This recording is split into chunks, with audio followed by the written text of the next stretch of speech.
ನಾವೇನ್ ಮಾಡ್ಬಾರ್ದು ಮಾಡಿದೀವಿ ಅಂತ ಅವನಿಗೆ ನಮ್ಮ ಮೇಲೆ ಈ ತರ ದ್ವೇಷ. ಮನಸ್ಸು ಹೇಗೆ ಅನ್ನೋದು ತಿಳಿಯೋದು ಹೇಗೆ ಮಾದೇವ.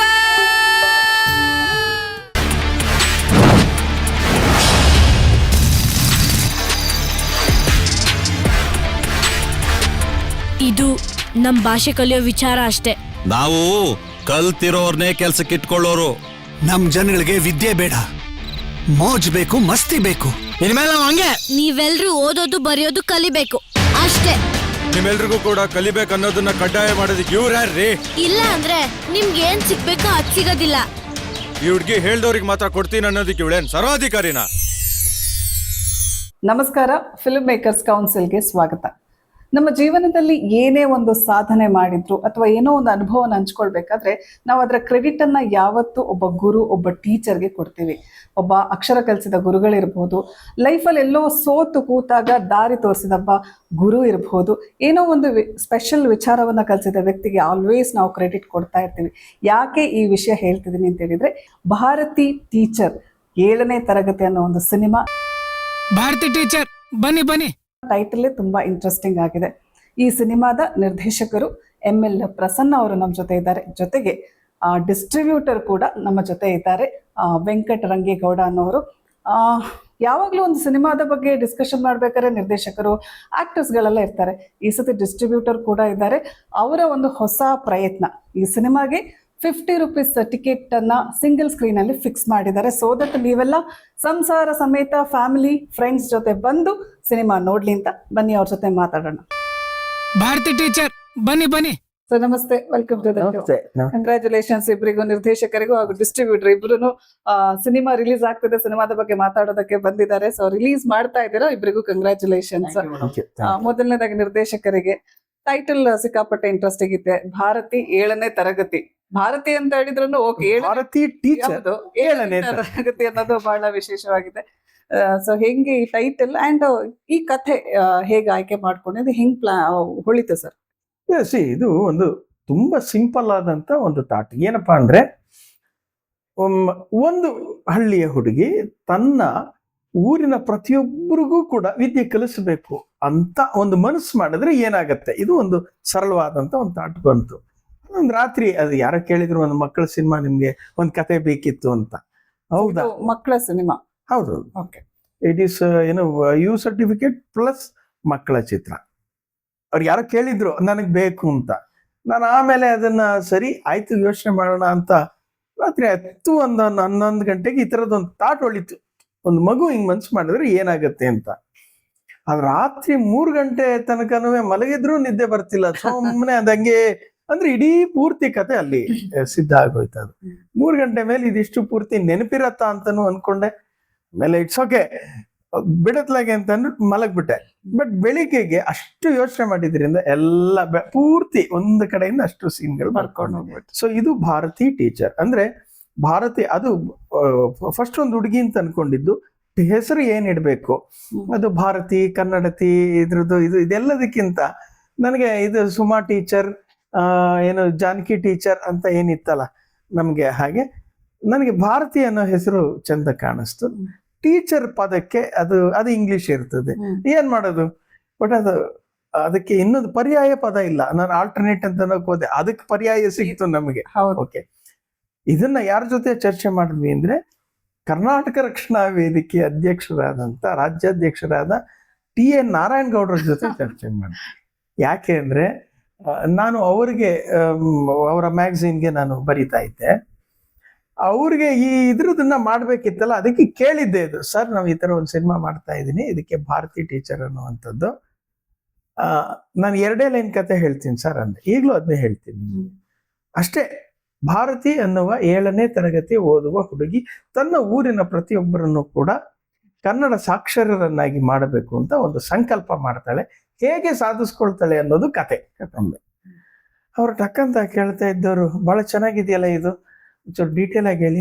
ಸರ್ ಡೀಟೇಲ್ ಆಗಿ ಹೇಳ್ಬೋದು, ಬಟ್ ಒಂದು 1 hour ಆಗತ್ತೆ, ಹೇಳಿ ಪರವಾಗಿಲ್ಲ ಅಂದ್ರು. Positive response. ಹೌದು, ಏನು 1 hour ನಾನು ಪೂರ್ತಿ ಕತೆ ಹೇಳಿದೆ. ಎಲ್ಲ ಆದ್ಮೇಲೆ ಬಹಳ ಚೆನ್ನಾಗಿದೆ, ಈಗ ಇದ್ರದ್ದು ಪ್ರೊಡ್ಯೂಸರ್ ಯಾರು ಅಂದ್ರು. ಅದೇ ಈ ತರ ಒಬ್ರು ಹೀಗೆ ಒಂದು ಕೆಲಸ ಮಾಡಿ, ನೀವು ಯಾರ ಹತ್ರ ಮಾತಾಡಿದ್ರಿ ಏನೋ ಗೊತ್ತಿಲ್ಲ, ಬೇಕಿದ್ರೆ ಅವರು ಬಂದು ಜಾಯಿನ್ ಆಗ್ಲಿ, ಇದನ್ನ ನಾವು ಪ್ರೊಡಕ್ಷನ್ ಮಾಡ್ತೀವಿ ಅಂದ್ರು. Super, very nice. ಫಸ್ಟ್ ಅವರು ಇಲ್ಲ ಇದು ನಮ್ಮ ಸಂಸ್ಥೆಯಿಂದ ಆಗ್ಬೇಕಾಗಿರುವಂತದ್ದು, ಕನ್ನಡದ ಕುರಿತು ಇದಕ್ಕೆ ಆಗ್ಬೇಕಾಗಿರೋದು, ಇದನ್ನ ನಾನು ಮಾಡ್ತೀನಿ ಅಂತಂದ್ರು. ಅಲ್ಲೊಂದು ಇದೇನಿತ್ತು, ಈಗ ಇನ್ನೊಂದು 15 ದಿವಸಕ್ಕೆ ನಂದು ಬರ್ಡೇ ಇದೆ ಇದ್ರದ್ದು, ಅದೊಂದ್ರಲ್ಲಿ ಓಡಾಟದಲ್ಲಿದ್ದೀನಿ, ಅದು ಮುಗಿದ ಮೇಲೆ ಕೂತ್ಕೊಂಡ್ಬಿಡೋಣ, ನೀವು ಪೂರ್ತಿ ರೆಡಿ ಮಾಡ್ಕೊಂಡ್ಬಿಡ್ರಪ್ಪ ಅಂದ್ರು. ನನ್ನ ಪಾಡಿಗೆ ನಾನು ಬರೆಯಕ್ಕೆ ಕೂತೆ ಸ್ಕ್ರಿಪ್ಟ್. ಬಟ್ ನನಗೆ ಹಿಂಗೆ ಹೇಳಿ ಬಂದು ಒಂದು 4-5 ದಿವಸಕ್ಕೆ ಅವ್ರದ್ದು ಮಗಳ ಮದುವೆ ಫಿಕ್ಸ್ ಆಯ್ತು. ಈಗ ಮಗನ ಮದುವೆ ಈಗ್ಲೂ ಕೈಗೆ ಸಿಕ್ತಿಲ್ಲ, ಆಗ್ಲೂ ಕೈಗೆ ಸಿಕ್ತಿಲ್ಲ. ಮಗಳ ಮದುವೆಗೆ ಅವರು ಒಂದು 6 ತಿಂಗಳು ನಾನು ಕಂಪ್ಲೀಟ್ ಆಗಿ ಬಿಸಿ ಆಗೋಗ್ಬಿಡ್ತೀನಿ, ಕಾದ್ರೆ ನೀವು 6 ತಿಂಗಳು ತನಕ ಕಾಯಿರಿ, ಆಮೇಲೆ ಬೇಕಿದ್ರೆ ನಾನು ತಗೊಳ್ತೀನಿ. ಇವನು ಬಂದಿದ್ದ ವೆಂಕಟ್ನ ಕೂಡ ನಮ್ಮ ಸಿನಿಮಾ ಮೊದಲು ಈ ಇದ್ರದನ್ನ ಸಿನಿಮಾ ನಾನು ಮಾಡ್ಕೊಡ್ತೀನಿ ಅಂತಂದಿದ್ದು ವೆಂಕಟ್. ಒಂದು 25 ಲಕ್ಷದಲ್ಲಿ ನಾವೇ ಮಾಡ್ಬಿಡೋಣ ಇದನ್ನ, ಯಾರು ಬೇಡ ಅಂತ. ಆಮೇಲೆ ಅದೊಂದು 25 ದಾಟೋ ಹಾಗಿದ್ದಿದ್ರಿಂದ ಯಾರಾದ್ರೂ ಒಂದು ಸಪೋರ್ಟ್ ಬೇಕಲ್ವಾ ಇದಕ್ಕೆ. ಸೊ ಹಂಗಾಗಿ ನಾನು ವೆಂಕಟ್ನು ಕರ್ಕೊಂಡು ಅವ್ರ ಹತ್ರ ಹೋಗಿದ್ದು, ಮಾತಾಡಿದ್ದು, ಇದೆಲ್ಲವೂ ಆಗಿತ್ತು. ಆಮೇಲೆ ಏನಾಯ್ತು, ಇದು ಹೀಗೆ ನಿಂತ್ಕೊಂತು. ಕೊನೆಗೆ ಈಗ ಮತ್ತೆ ಇನ್ನೊಬ್ರು ಹುಡುಕಾಟ, 6 ತಿಂಗಳು ಕಾಯ್ಕೊಂಡಿರ್ಬೋದಿತ್ತು, ಇಲ್ಲ ಇನ್ನೊಂದು ಸರ್ಚ್ ಮಾಡ್ಬೋದಿತ್ತಲ್ಲ. ಆ ಹುಡುಕಾಟದಲ್ಲಿ ನಮಗೆ ಈ ಪ್ರೊಡ್ಯೂಸರ್ ರಾಘವೇಂದ್ರ ರೆಡ್ಡಿ ಅವರು ಸಿಕ್ಕರು. ರಾಘವೇಂದ್ರ ರೆಡ್ಡಿ ಅವ್ರ ಬಗ್ಗೆ ನಾನು ಈ ಕಥೆಗಿಂತ ಹೆಚ್ಚಾಗಿ ಮೊದಲು ಅವ್ರಿಗೆ ಹೇಳ್ತೀನಿ. ಅವರು ಕೂಡ ಹೀಗೆ 2 ಲೈನ್ ಕೇಳಿದ್ರು, ಚೆನ್ನಾಗಿದೆಯಲ್ಲ, ಬಹಳ ಚೆನ್ನಾಗಿದೆ, ಖರ್ಚು ಎಷ್ಟಾಗತ್ತೆ ಸರ್? ಇದೆ ಸರ್, ಹಿಂಗೆ ಇದೊಂದು ಬಜೆಟ್ ಒಂದು 50 ಲಕ್ಷದೊಳಗೆ ಚಿಕ್ಕದಾಗಿ ಮಾಡೋಣ ಅಂತ. ನಮ್ಮ ಉದ್ದೇಶ ಇದ್ದಿದ್ದೇ ಚಿಕ್ಕದಾಗಿ ಮಾಡ್ಬೇಕಂತ. ಅಯ್ಯೋ ಇಲ್ಲ, ಯಾಕೆ ಬೇಕು, ಬೇಡ ಸರ್, ಇದು ಅಲ್ಲ, ಇದಿಷ್ಟೇ ಉದ್ದೇಶ, ಇದಿಷ್ಟೇ ಚಿಕ್ಕದಾಗಿ ಮಾಡಬೇಕು ಅಂತ. ಸರಿ, ನಿಮ್ಗೆ ಅದ್ರ ಕತೆ ಅವ್ನು ನಕ್ಕಿದ ಅದೇನೆ. ನಾವು ಶುರು ಮಾಡಿದ ಹಾಗೇನೆ, FX3 ಕ್ಯಾಮ್ರಾ, ಚಿಕ್ಕ ಇದ್ರದ್ದು ಒಂದು ಮ್ಯಾಕ್ಸಿಮಮ್ 8ರಿಂದ 10 ಜನ ಕ್ರೂ ಹೋಗ್ಬೇಕು, ಇದೆಲ್ಲ ಅನ್ಕೊಂಡು ಓಕೆ ಅಂತ ಮಾಡಿದ್ವಿ. ಈ ನಮ್ಮ ಕ್ಯಾಮ್ರಾಮನ್ ಏನೋ ಹಠ ಹಿಡಿದ್ಬಿಟ್ರು, ತುಂಬಾ ಚೆನ್ನಾಗಿದೆ ಇದು ಸಿನಿಮಾ, ಕತೆ ಎಲ್ಲ ಚೆನ್ನಾಗಿದೆ, ಇದೇ ಟೇಕಿಂಗ್ಸ್ ಎಲ್ಲ ಚೆನ್ನಾಗಿದೆ. ಆಗಲ್ಲ, ನಾನ್ ಮಾಡಲ್ಲ, ನೀವು ದೊಡ್ಡ ಕ್ಯಾಮ್ರಾ ಬೇಕೇ ಬೇಕು, ಅದು ಏನ್ ಖರ್ಚಿರ್ತದೋ ಅದೇ ಖರ್ಚಿರ್ಲಿ. ಅವ್ರವ್ರದ್ದು ಅದೊಂದು ಇತ್ತದು. ಅಂದ್ರೆ ಇದಕ್ಕೆ ಏನ್ ರೇಟ್ ಕೊಡ್ತಿರೋ ಆ ರೇಟ್ ದೊಡ್ಡ ಕ್ಯಾಮ್ರಾಗೆ ಕೊಡಿ, ಅವ್ರದೇ ಕ್ಯಾಮ್ರಾ, ನಾನು ಇದ್ರಲ್ಲೇ ಮಾಡ್ಬೇಕದನ್ನ. ಇವನು ಟಕ್ಕನ್ ಗೊತ್ತಾಗ್ಲಿಲ್ಲ, ಅರೆ ಇದ್ರ ರೇಟಲ್ಲಿ ದೊಡ್ಡ ಕ್ಯಾಮ್ರಾನೇ ಬರ್ತಿದ್ಯಲ್ಲ, ಓಕೆ ಮಾಡ್ಬಿಡೋಣ. ನನ್ಗೆ ಆಮೇಲೆ ಹೇಳ್ದೆ, ಅದೇನಾಗ್ತದೆ, ಅದು ದೊಡ್ಡ ಕ್ಯಾಮ್ರಾ ಬರ್ತಿದ್ದಂಗೆ ಜನಗಳು ಜಾಸ್ತಿ, ಟ್ರಾಲಿ, ಅದು ಮೊದಲಾದ್ರೂ ಒಬ್ಬ ಸುಮ್ ಬ್ಯಾಗ್ ನೇತಾಕೊಂಡು ಟ್ರಾಲಿ ಹಾಕ್ಬಿಡ್ತಿದ್ದ FX3ಗೆ. ಇದಕ್ಕೆ ಅಲ್ಲಿ 4 ಜನ ಬರ್ಬೇಕು, ಎಲ್ಲ ದೊಡ್ಡದಾಗಿ, ಕೊನೆಗೆಲ್ಲ ದೊಡ್ಡದಾಗಿ ಈ ಸಿನಿಮಾ ಈ ಮಟ್ಟಕ್ಕೆ ಬಂತು. ಇದು ಒಂದು ವೆರಿ ನೈಸ್ ಕತೆ. ತುಂಬಾ ಇನ್ನೋಸೆಂಟ್ ಆಗಿ ಕೆಲವು ವಿಚಾರಗಳನ್ನ ಹೇಳಿದ್ರು. ಅವ್ರು ಹೇಳಿದ್ರು ಅವ್ರ ಬಜೆಟ್ ಹಿಂಗಿತ್ತು, ಹಿಂಗ್ ಪ್ಲಾನ್ ಮಾಡಿದ್ವಿ, ಕ್ಯಾಮ್ರಾ ಹಿಂಗ್ ಬೇಕಿತ್ತು, ಹಿಂಗ್ ಪ್ಲಾನ್ ಅದು ಅವ್ರ ಅದೃಷ್ಟ ಅವ್ರಿಗೆ ಚೆನ್ನಾಗಿ ಸಿಕ್ಕಿದೆ. ಕಥೆಗೆ ಏನು ಬೇಕು ಅದನ್ನ ಕೊಡುವ ಉದ್ದೇಶ ಅವ್ರಿಗಿದೆ ಹೊರತು ಎಲ್ಲಾ ಸಿನಿಮಾಗಳು ಇಷ್ಟು ಬಜೆಟ್ ಅಲ್ಲಿ ಮಾಡ್ಬಿಡೋಣ, ಅದ್ದೂರಿ ಅಥವಾ ಧಾಮ್ ಆಗಿ ಮಾಡಲ್ಲ, ಅಥವಾ ಏನ್ ಬೇಕು ಟೆಕ್ನಿಕಲಿ ತುಂಬಾ ಸುಪೀರಿಯರ್ ಬೇಡ ಅನ್ನೋದು ಅವರ ಉದ್ದೇಶ ಅಲ್ಲ. ಈ ಸಿನಿಮಾಗೆ ನಾನು ಏನ್ ಮಾಡ್ಬೇಕು ಅಷ್ಟನ್ನೇ ಮಾಡ್ಬೇಕು ಅನ್ನೋದನ್ನ ಪಾಪ ಬಹಳ ಇನ್ನೋಸೆಂಟ್ ಆಗಿ ಅವ್ರು ಶೇರ್ ಮಾಡ್ಕೊಂಡು, ಆ ಫಾರ್ಮುಲಾ ಇಟ್ಕೊಂಡು ನೀವು ಯಾರೋ ಪ್ರೊಡ್ಯೂಸರ್ ಅನ್ನ ಹಿಡಿದು ಅವರಿಗೆ ಟೋಪಿ ಹಾಕೋ ಕೆಲಸ ಮಾಡೋಕೆ ಹೋಗಬೇಡಿ ಅಂತ ಮೊದಲನೇ ಕ್ವೆಶ್ಚನ್ ಇಂದ ನಾನು ಹೇಳೋದು. Because very important. FMC ಉದ್ದೇಶ ಏನಿರುತ್ತೆ ಅಂತ ಹೇಳಿದ್ರೆ, ನಮಗೆ ಒಳ್ಳೆ ಸಿನಿಮಾಗಳು ಬರಬೇಕು, ಹಾಗೇನೆ ಒಳ್ಳೆ ಪ್ರೊಡ್ಯೂಸರ್ ಆಗಿ ಬಂಡವಾಳ ಯಾರು ಹಾಕಿರ್ತಾರೆ ಅವರಿಗೆ ಯಾವುದೇ ಕಾರಣಕ್ಕೂ ಮೋಸ ಆಗ್ಬಾರ್ದು. ಅವರಿಗೆ ಹಿಂಗ್ ಮಾಡೋಣ ಹಂಗ್ ಮಾಡೋಣ. ನೋಡಿ ಸರ್, ಮೊನ್ನೆ ಒಂದು ಇಂಟರ್ವ್ಯೂ ಅಲ್ಲಿ FMC ಅಲ್ಲಿ ಮಾತಾಡ್ತಾ ಇದ್ರು, ಡೈರೆಕ್ಟರ್ ಏನು ನಮ್ಮ ಭಾರತಿ ಟೀಚರ್ 7ನೇ ತರಗತಿ ಅವರು ಸಿನಿಮಾ ಹಿಂಗೆ ಮಾಡಿದ್ರಂತೆ ಸರ್, ನಾವು ಹಿಂಗ್ ಮಾಡ್ಬಿಡೋಣ ಅಂತ ದಯವಿಟ್ಟು ಮಾಡಕ್ ಹೋಗ್ಬೇಡಿ. ಅವರ ಫಾರ್ಮುಲಾ ಅವರಿಗಿರತ್ತೆ, ಪಾಪ ಇನ್ನೋಸೆಂಟ್ ಆಗಿ ಹಂಚ್ಕೊಂಡಿದ್ದಾರೆ, ಅದರಲ್ಲಿ ಏನ್ ಇನ್ಪುಟ್ ಬೇಕು ಅದನ್ನ ತೆಗೆದುಕೊಳ್ಳಿ ಅಂತ ಹೇಳೋದಕ್ಕೆ ಇಷ್ಟಪಡ್ತೀನಿ. ಸೊ ಡಿಸ್ಟ್ರಿಬ್ಯೂಟರ್ ಸರ್ಗೆ ಪ್ರಶ್ನೆ, ನೀವು ಕೂಡ ಶುರುವಿಂದನೇ ಇವ್ರ ಜೊತೆ ಇದ್ರಿ, ಕತೆ ಕೇಳಿ ನಾನು ಇದನ್ನ ಡಿಸ್ಟ್ರಿಬ್ಯೂಟ್ ಮಾಡ್ಬೇಕು ಅಂತ ಪ್ಲಾನ್ ಮಾಡಿದ್ರು, ಅಥವಾ ನೀವು ಸ್ನೇಹಿತರಾಗಿ? ಮೇಡಮ್, ಅದೇನಾಯ್ತು, ನಾವು ಅವ್ರ ಸಿನಿಮಾ ಚಿಟ್ಟೆ ಸಿನಿಮಾ ನಾನೇ ರಿಲೀಸ್ ಮಾಡಿದ್ದು. ನಮ್ಮವರ ಬಾಂಡಿಂಗ್ ಅಲ್ಲಿಂದೆಲ್ಲ ಸ್ಟಾರ್ಟ್ ಆಗೋಯ್ತು. ಬಿಕಾಸ್ ನಾನು ಅಲ್ಲಿ ಕಮರ್ಷಿಯಲ್ ನೋಡ್ಲಿಲ್ಲ, ಅವರು ಕಮರ್ಷಿಯಲ್ ನೋಡ್ಲಿಲ್ಲ ಸಿನಿಮಾದಲ್ಲಿ. ಯಾವಾಗ ನಾವು ಕಮರ್ಷಿಯಲ್ ಅಲ್ಲಿ ಹೋಗ್ಲಿಲ್ಲ, ಅದು ಫ್ಯಾಮಿಲಿ ತರ ಆಗೋಯ್ತು ನಮ್ಗೆ ಬಾಂಡಿಂಗು. ಅದು ನಾನು ಸರ್ ಒಂದು ಮಕ್ಕಳ ಸಿನಿಮಾ ಮಾಡೋಣ, ಇಲ್ಲ ಯಾವ್ದಾದ್ರು ಒಂದು ಸಿನಿಮಾ ಮಾಡೋಣ ಅಂತ ನಾನು ಯಾವಾಗ್ಲೂ ಅವ್ರಿಗೆ ಹೇಳ್ತಾರೆ. Because is very good writer and director. So ನಾವು ಅವ್ರ ಜೊತೆ ಮಾಡ್ಲೇಬೇಕು ಸರ್, ಮಾಡೋಣ ಅಂತ ಪ್ಲಾನ್ ಮಾಡ್ತಿದ್ವಿ. ಬಟ್ ನಮ್ಮ ಬಜೆಟ್ ಏನು, ನಮ್ಮ ಬಜೆಟ್ ಲಿಮಿಟೆಡ್ ಇರುತ್ತೆ. ಈಗ ಎಕ್ಸಾಂಪಲ್ ನಮ್ಗೆ ಒಂದು 50 ಲಕ್ಷ ಸಿನಿಮಾ ಅಂದ್ರೆ ನಮ್ಗೆ ಒಂದು 30 ಲಕ್ಷ ಸಾಕು. ಬಿಕಾಸ್ ನಮ್ಗೆ ಇನ್ನೋಸ್ ಇದೆಯಲ್ಲ, ಕ್ಯಾಮ್ರಾ ನಮ್ದು ಇದೆ, ಯೂನಿಟ್ ಇದೆ, ಪೋಸ್ಟ್ ಪ್ರೊಡಕ್ಷನ್ ಇದೆ, ಹುಡುಗರು ನಮ್ಮವ್ರು ಇದಾರೆ. ಏನ್ ಅವತ್ತಿನ ಡೈಲಿ ವೇಜಸ್ ಬರುತ್ತೆ ಆ ತರದ್ದು, ಮತ್ತೆ ಚಿಕ್ಕ ಪುಟ್ಟ ಪೇಮೆಂಟ್ಗಳು ಏನ್ ಬರುತ್ತೆ ಅದಷ್ಟೇ ಬರುತ್ತೆ. ಸೊ ನಾನೇ ಅನ್ಕೊಂಡ್ವಿ ಸರ್, ಒಂದು 60-70 ಲಕ್ಷದ ಒಂದು ಬಜೆಟ್, ಒಂದು 30 ಲಕ್ಷ ಕೈಯಲ್ಲಿ ಕ್ಯಾಶ್ ಇದ್ರೆ ಮಿಕ್ಕಿ ಮುಗಿಸ್ಕೊಬಿಡ್ಬೋದು. ಮಿಕ್ಕಿದೆಲ್ಲ ನಮ್ಮ ಸರ್ಕಲ್ ಅಲ್ಲಿ ಇದೆ. ಬಿಕಾಸ್ ನಿಮ್ಗೂ ಪೇಮೆಂಟ್ ಕೊಡಂಗಿಲ್ಲ, ಈ ತರದೆಲ್ಲ ಸರ್ಕಸ್ ಮಾಡಿ ಪ್ಲಾನ್ ಮಾಡೋಣ ಸರ್ ಅಂತ ಹೇಳ್ಬಿಟ್ಟು ಮಾಡಿದ್ವಿ. ಈ ಸಿನಿಮಾ ಮಾಡೋಣ ಅಂತ ಮಾಡಿದ್ವಿ. ಇದಾದ್ಮೇಲೆ ಏನಾಯ್ತು ಸರ್, ಇಲ್ಲ ನಾನೇ ನೋಡ್ ಮಾಡ್ತಾ ಇದ್ದೇನೆ ಅಂದ್ರು. ಸರಿ ಸರ್, ನಾನು ತುಂಬಾ ಇಷ್ಟಪಟ್ಟು ಸಿನಿಮಾ ಇದು, ನಾನು ಜೊತೆಲೆ ಮಾಡ್ಬೇಕು ಸರ್. ಸರಿ ಆಯ್ತು, ನೀನು ಜಾಯ್ನ್ ಆಗುತ್ತೆ ಹೋದ್ವಿ. ಅದು ಅವ್ರು ಹೇಳಿದ್ರು ಸರ್ ಆಲ್ರೆಡಿ. ಸೊ ಅದಕ್ಕೆ ಏನ್ ಮಾಡಿದ್ವಿ ನಾವು, ಬೇಡ ಅಂತ ಅಂದ್ಬಿಟ್ಟು ಸುಮ್ಮನಾಗಿತ್ತು. ಆಮೇಲೆ ಸರಿ ಒಂದಿನ ಕರ್ಕೊಂಡ್ಬಂದ್ರು ಟೀಸರ್ನ. ಪ್ರೊಡ್ಯೂಸರ್ದು ಹೆಂಗಿತ್ತು ಅಂದ್ರೆ, ಈಗ ಜನರಲಿ ನಾವೆಲ್ಲ ಏನಾಗುತ್ತೆ, ಯಾರೋ ಒಂದು ಪ್ರೊಡ್ಯೂಸರ್ ಬಂದ ತಕ್ಷಣ ಫಸ್ಟ್ ಗುರು ನಾನು ದುಡ್ಡು ಹಾಕ್ತೀನಿ, ಎಷ್ಟು ರಿಕವರಿ, ದುಡ್ಡು ಹಾಕಿದ್ಮೇಲೆ ಹೆಂಗೆ, ಏನು ಎಂತ ಎಲ್ಲ ಕೇಳ್ತಾರಲ್ವಾ. ಇವರು ನಮ್ಗೆ ಕ್ವಶನ್ ಕೇಳಿದಾಗ ನಾವು ತುಂಬಾ ಪ್ರಶ್ನೆಗಳೆಲ್ಲ ಹೇಳಿದೀನಿ ನಾನು. ಸರ್ ನಾವು ಹೇಳಿದಾಗ ಅವ್ರಿಗೆ, ಸರ್ ಸಿನಿಮಾ ಮಾಡ್ತಾ ಇದ್ದೀರಾ, ಇದು ಫ್ಯಾಷನ್ ಸಿನಿಮಾ ಮಾಡೋದಿದ್ರೆ ಮಾಡಿ, ನೀವು ದುಡ್ಡು ರಿಕವರಿ ಮಾಡ್ತೀರಾ, ದುಡ್ಡು ಬಂದೇ ಬರುತ್ತೆ ಅನ್ನೋದಾದ್ರೆ ಸಿನಿಮಾ ಖಂಡಿತ ಮಾಡ್ಬೇಡಿ ಸರ್, ಯಾಕೆ ನಾವು ಆಲ್ರೆಡಿ ಎಕ್ಸ್ಪೀರಿಯನ್ಸ್ ಆಗಿಬಿಟ್ಟಿದ್ವಿ, ಇಲ್ಲೇ ಸ್ಟಾಪ್ ಆಗ್ಬಿಡ್ಲಿ, ಹಂಗೆ ನಗ್ನಾಗ್ತಾ ಇರ್ಬೋದು ಸರ್, ಚೆನ್ನಾಗಿ ಅಂದ್ವಿ. ಅವ್ರು ಇಲ್ಲ ಗೌಡ್ರು ಏನಾಗುತ್ತೆ ಅಂದ್ರು, ಒಂದು ಬಜೆಟ್ ಹೇಳಿದ್ವಿ. ಆ ಬಜೆಟ್ ₹1 ರಿಟರ್ನ್ ಬರಲ್ಲ ಸರ್ ಅಂತ ಫಸ್ಟ್ ಹೇಳಿದ್ರು. ರಿಟರ್ನ್ ಬಟ್ ಏನಂದ್ರೆ But ಆ ತೆಗಿಯೋದಕ್ಕೆ ಕಥೆ ಚೆನ್ನಾಗಿತ್ತಲ್ಲ, ಬಟ್ ಅದು ತೆಗಿಯೋದಕ್ಕೆ ದಾರಿ ಇದೆ. Try ಮಾಡೋಣ. ಅದು ಅಂದ್ರೆ ನಿಮ್ಗೆ 2-3 ನಿಧಾನ ವರ್ಷ. ಆಗುತ್ತೆ ಸರ್, ಇವತ್ತೇ ಆಗಲ್ಲ. 2 ವರ್ಷದಲ್ಲಿ ರಿಕವರಿ ಮಾಡ್ಬೋದು, 3 ವರ್ಷದಲ್ಲಿ ರಿಕವರಿ ಮಾಡ್ಬೋದು. ಬಿಕಾಸ್ ನಾವು ಮಾರ್ಕೆಟಿಂಗ್ ಅಲ್ಲಿ ಇದ್ದೀವಿ, ಸಿನಿಮಾ ನಾವು ಮಾರ್ಕೆಟಿಂಗ್ ಮಾಡ್ತೀವಿ, ನಾವು ಪರ್ಚೇಸ್ ಮಾಡ್ತೀವಿ ಅಂದ್ಮೇಲೆ ನಮ್ಮ ಸಿನಿಮಾ ನಾವು ಸೈನ್ ಮಾಡೋಕೆ ಗೊತ್ತಿರುತ್ತೆ ಸರ್ ಅಂತ ಹೇಳಿ ಕನ್ವೆ ಮಾಡಿದ್ವಿ. Is very happy. ಬಟ್ ಆಮೇಲೆ ಅವರು ಸಿನಿಮಾ ಸ್ಟಾರ್ಟ್ ಆಯ್ತು. ಅದೇ ಹೇಳಿದ್ವಲ್ಲ, ಒಂದು ನಾರ್ಮಲ್ ಕ್ಯಾಮ್ರಾದ ಸ್ಟಾರ್ಟ್ ಆಗಿ ಸಿನಿಮಾ ಇವತ್ತು ನಿಜವಾಗ್ಲೂ ಬಜೆಟ್ ಕೇಳಿದ್ರೆ ಯಾರು ಹೋಗೇ ಮಾಡಲ್ಲ. ಅಷ್ಟು ಸಿನಿಮಾಗೆ ಖರ್ಚಾಗಬೇಕಾಯ್ತು ಅನ್ನೋದು ಅನ್ಸುತ್ತೆ. ನಮ್ಮ ಬಜೆಟ್ ಬಂದು 160 ರೀಚ್ ಆಗಿದೆ. ಬಟ್ ಕ್ವಾಂಟಿಟಿ ಮತ್ತೆ ಕ್ವಾಲಿಟಿ ಏನಕ್ಕೆ ಅಂದ್ರೆ, ನಾವು ಡೈಲಿ ಡಬಲ್ ಕ್ಯಾಮ್ರಾ ಯೂಸ್ ಮಾಡಿದ್ವಿ. ಒಳ್ಳೆ ಆರ್ಟಿಸ್ಟ್ ನೀವು ನೋಡಿರ್ಬೋದು, ಆರ್ಟಿಸ್ಟ್ ಲಿಸ್ಟ್ ನೋಡಿ ಎಲ್ಲ ಒಳ್ಳೊಳ್ಳೆ ಪರ್ಫಾರ್ಮೆನ್ಸ್, ಒಳ್ಳೆ ಫೀಲ್ಡ್ ಆರ್ಟಿಸ್ಟ್ ತಗೊಂಡ್ರದ್ ನಾವು. ಸೊ ಆದಿತ್ಯ ಅವ್ರು ಬಂದೋದ್ರು, ಮತ್ತೆ ನಮ್ಮ ಇವಾಗ ಸಂತೋಷ್ ಲಾಡ್ ಸರ್ ಆಕ್ಟ್ ಮಾಡೋದು ಇದರಲ್ಲಿ, ಪ್ಲಸ್ CPI ಚಂದ್ರ ಸರ್ ಇದ್ದಾರೆ, ಅಶ್ವಿನ್ ಹಾಸನ್, ಜಿ ಗೋವಿಂದೇಗೌಡ್, ಎಲ್ಲ ಕಂಪ್ಲೀಟ್ ಪ್ಯಾಕ್ ಆರ್ಟಿಸ್ಟ್.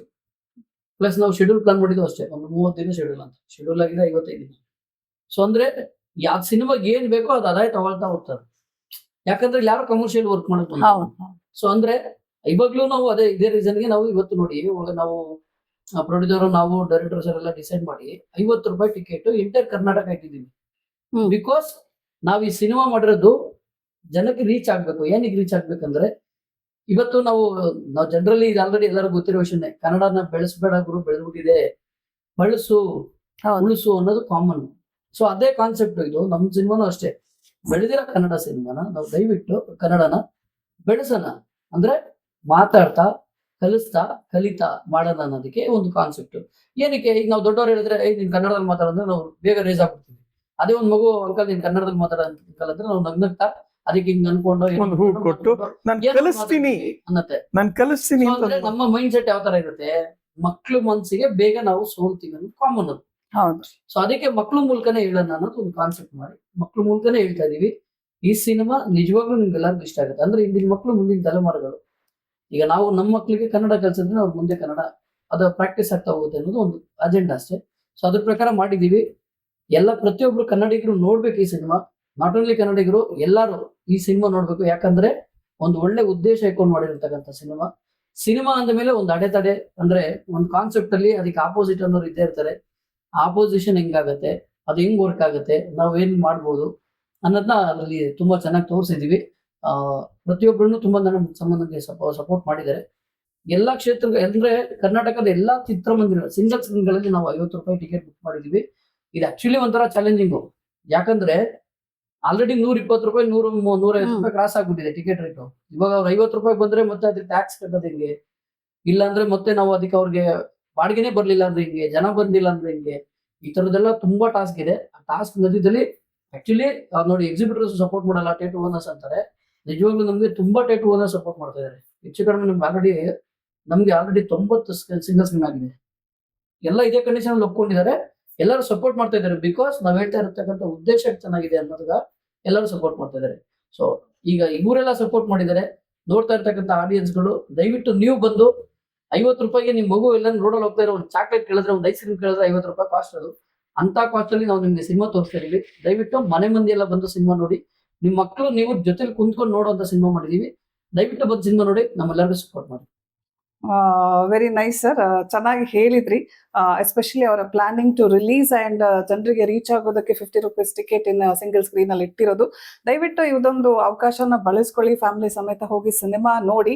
ಅಂಡ್ ಒಂದೇ ಪ್ರಶ್ನೆನಲ್ಲಿ ಎಲ್ಲ ಹೇಳಿ ಮುಗಿಸಿ ಸೈಲೆಂಟ್ ಆಗಿ ಕೂತ್ಕೊಳ್ತೀನಿ ಅಂತ ಅವ್ರು ಪ್ಲಾನ್ ಮಾಡಿದ್ದಾರೆ. ಬಟ್ ನಮ್ಮ ಹತ್ರ ಬೇರೆ ಬೇರೆ ಬತ್ತಳಿಕೆಗಳಿವೆ. ಆಕ್ಚುಲಿ ನಾನು ಅದ್ರ ಬಗ್ಗೆ ಹೇಳ್ಬೇಕು. ಇದು 50 ರೂಪಾಯಿ ಟಿಕೆಟ್ ಏನಿದೆಯಲ್ಲ, ಇದು ಪ್ಲಾನ್ ಇದು ಈಗ ಒಂದು ಇನ್ನು ಮುಂದಿನ ವಾರ ರಿಲೀಸ್ ಅಂತನ್ನುವಾಗ ಎಲ್ಲ ಏನೇನೋ ಎಲ್ಲ ಪ್ಲಾನ್ ಮಾಡ್ಕೊಂಡಿದ್ರು. ಅವಾಗ ನಾನು ತುಂಬಾ ತಿಂಗಳಿಂದ ಹೇಳ್ತಿದ್ದೆ, ಇಲ್ಲ ನೋಡಿ ಈ ತರ ಹೀಗೆ ಮಾಡ್ಬೇಕು ಅನ್ನೋದು. ಅದು ಇವ್ರಿಗೂ ತಲೆಗೆ ಹೋಗ್ತಿಲ್ಲ, ಪ್ರೊಡ್ಯೂಸರ್ಗೂ ತಲೆಗೆ ಹೋಗ್ತಿಲ್ಲ.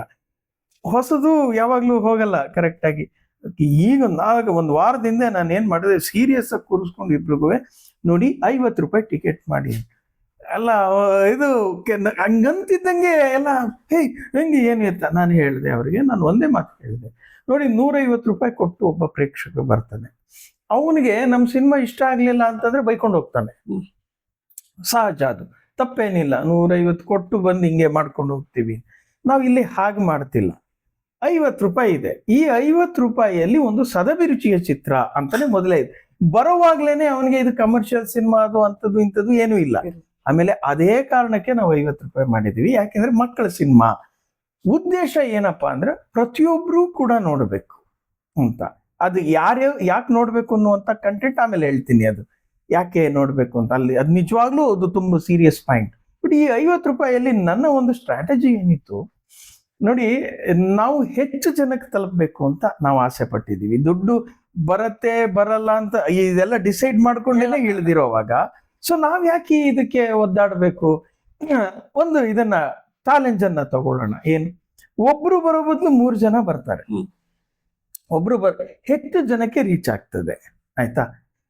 ಈಗೇನು ಒಂದು ಥಿಯೇಟರ್ ಬರೀ 25 ಜನ ಬರ್ತಿದ್ರು ಅಂತಂದ್ರೆ ರೇಟ್ ಕಮ್ಮಿ ಆಗಿದೆ, ಸದಭಿರುಚಿಯ ಚಿತ್ರ, 1 5 ರೂಪಾಯಿ ಏನ್ ತೊಂದರೆ ಇಲ್ಲ ಅಂತ ಅವನು ಮನೆಯವ್ರನ್ನೂ ಕರ್ಕೊಂಡು ಬರಬಹುದು. ನನ್ನ ಉದ್ದೇಶ ಇರೋದು ಓಕೆ.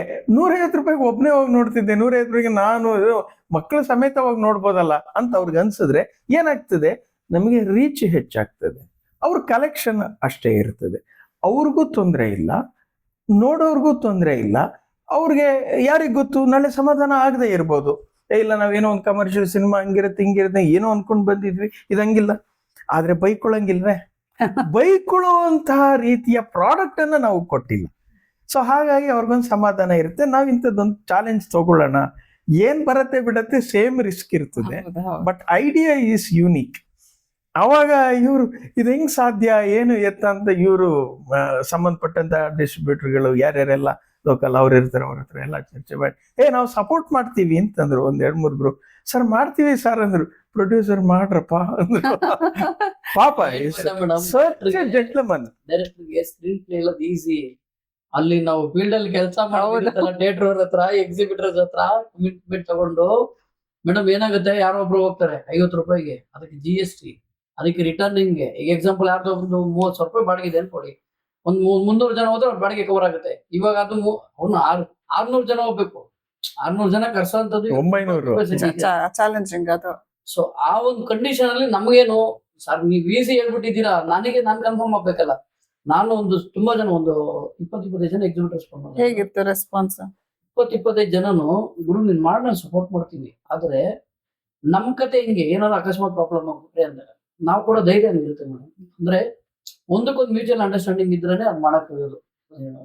ಸಿಂಗಲ್ ಸ್ಕ್ರೀನ್ ಆಗ್ಲಿ ಮಲ್ಟಿಪ್ಲೆಕ್ಸ್ ಅಲ್ಲಿ ಆಗಲ್ಲ, ಬಿಕಾಸ್ ಅವ್ರ ರೂಲ್ಸ್ ಅವ್ರವ್ರದ್ದು ರೂಲ್ಸ್ ಬೇರೆ ಇದೆ. ಇದಂದ್ರೆ ಅವರೇ ಒಂದೊಂದ್ಸ ಡಿಸಿಷನ್ ತಗೋಬಹುದು. ಅದ್ರ ಪ್ರಕಾರ ನಂಗೆ 25 ಜನದಲ್ಲಿ 23 ಜನ ಓಕೆ. Very nice. ಒಬ್ಬ ನಾವು ಅವಾಗ ಡಿಸಿಷನ್ ತಗೊಂಡ್ವಿ, ಇಲ್ಲ ಎಲ್ಲರಿಗೂ ಇದು ಬೇಕಾಗಿದೆ ಅಂತ ಅನ್ಸುತ್ತೆ.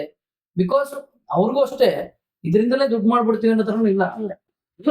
ಒಂದು ಕನ್ನಡ ಸಿನಿಮಾಗ್ ಜನ ಬರ್ತಾರೆ ಅಂದ್ರೆ ಅದಕ್ಕಿಂತ ಇನ್ನೇನಿದೆ ಖುಷಿ ವಿಷಯ. ಬರ್ಲಿ ಜನ ಬರ್ಲಿ, ಹಿಂಗ್ ಮಾಡ್ಕೊಂಡು ನಾವು ಸಪೋರ್ಟ್ ಮಾಡ್ತಿದ್ರು. ಸೊ ಮಾಡ್ತಾ ಇದ್ದಾರೆ.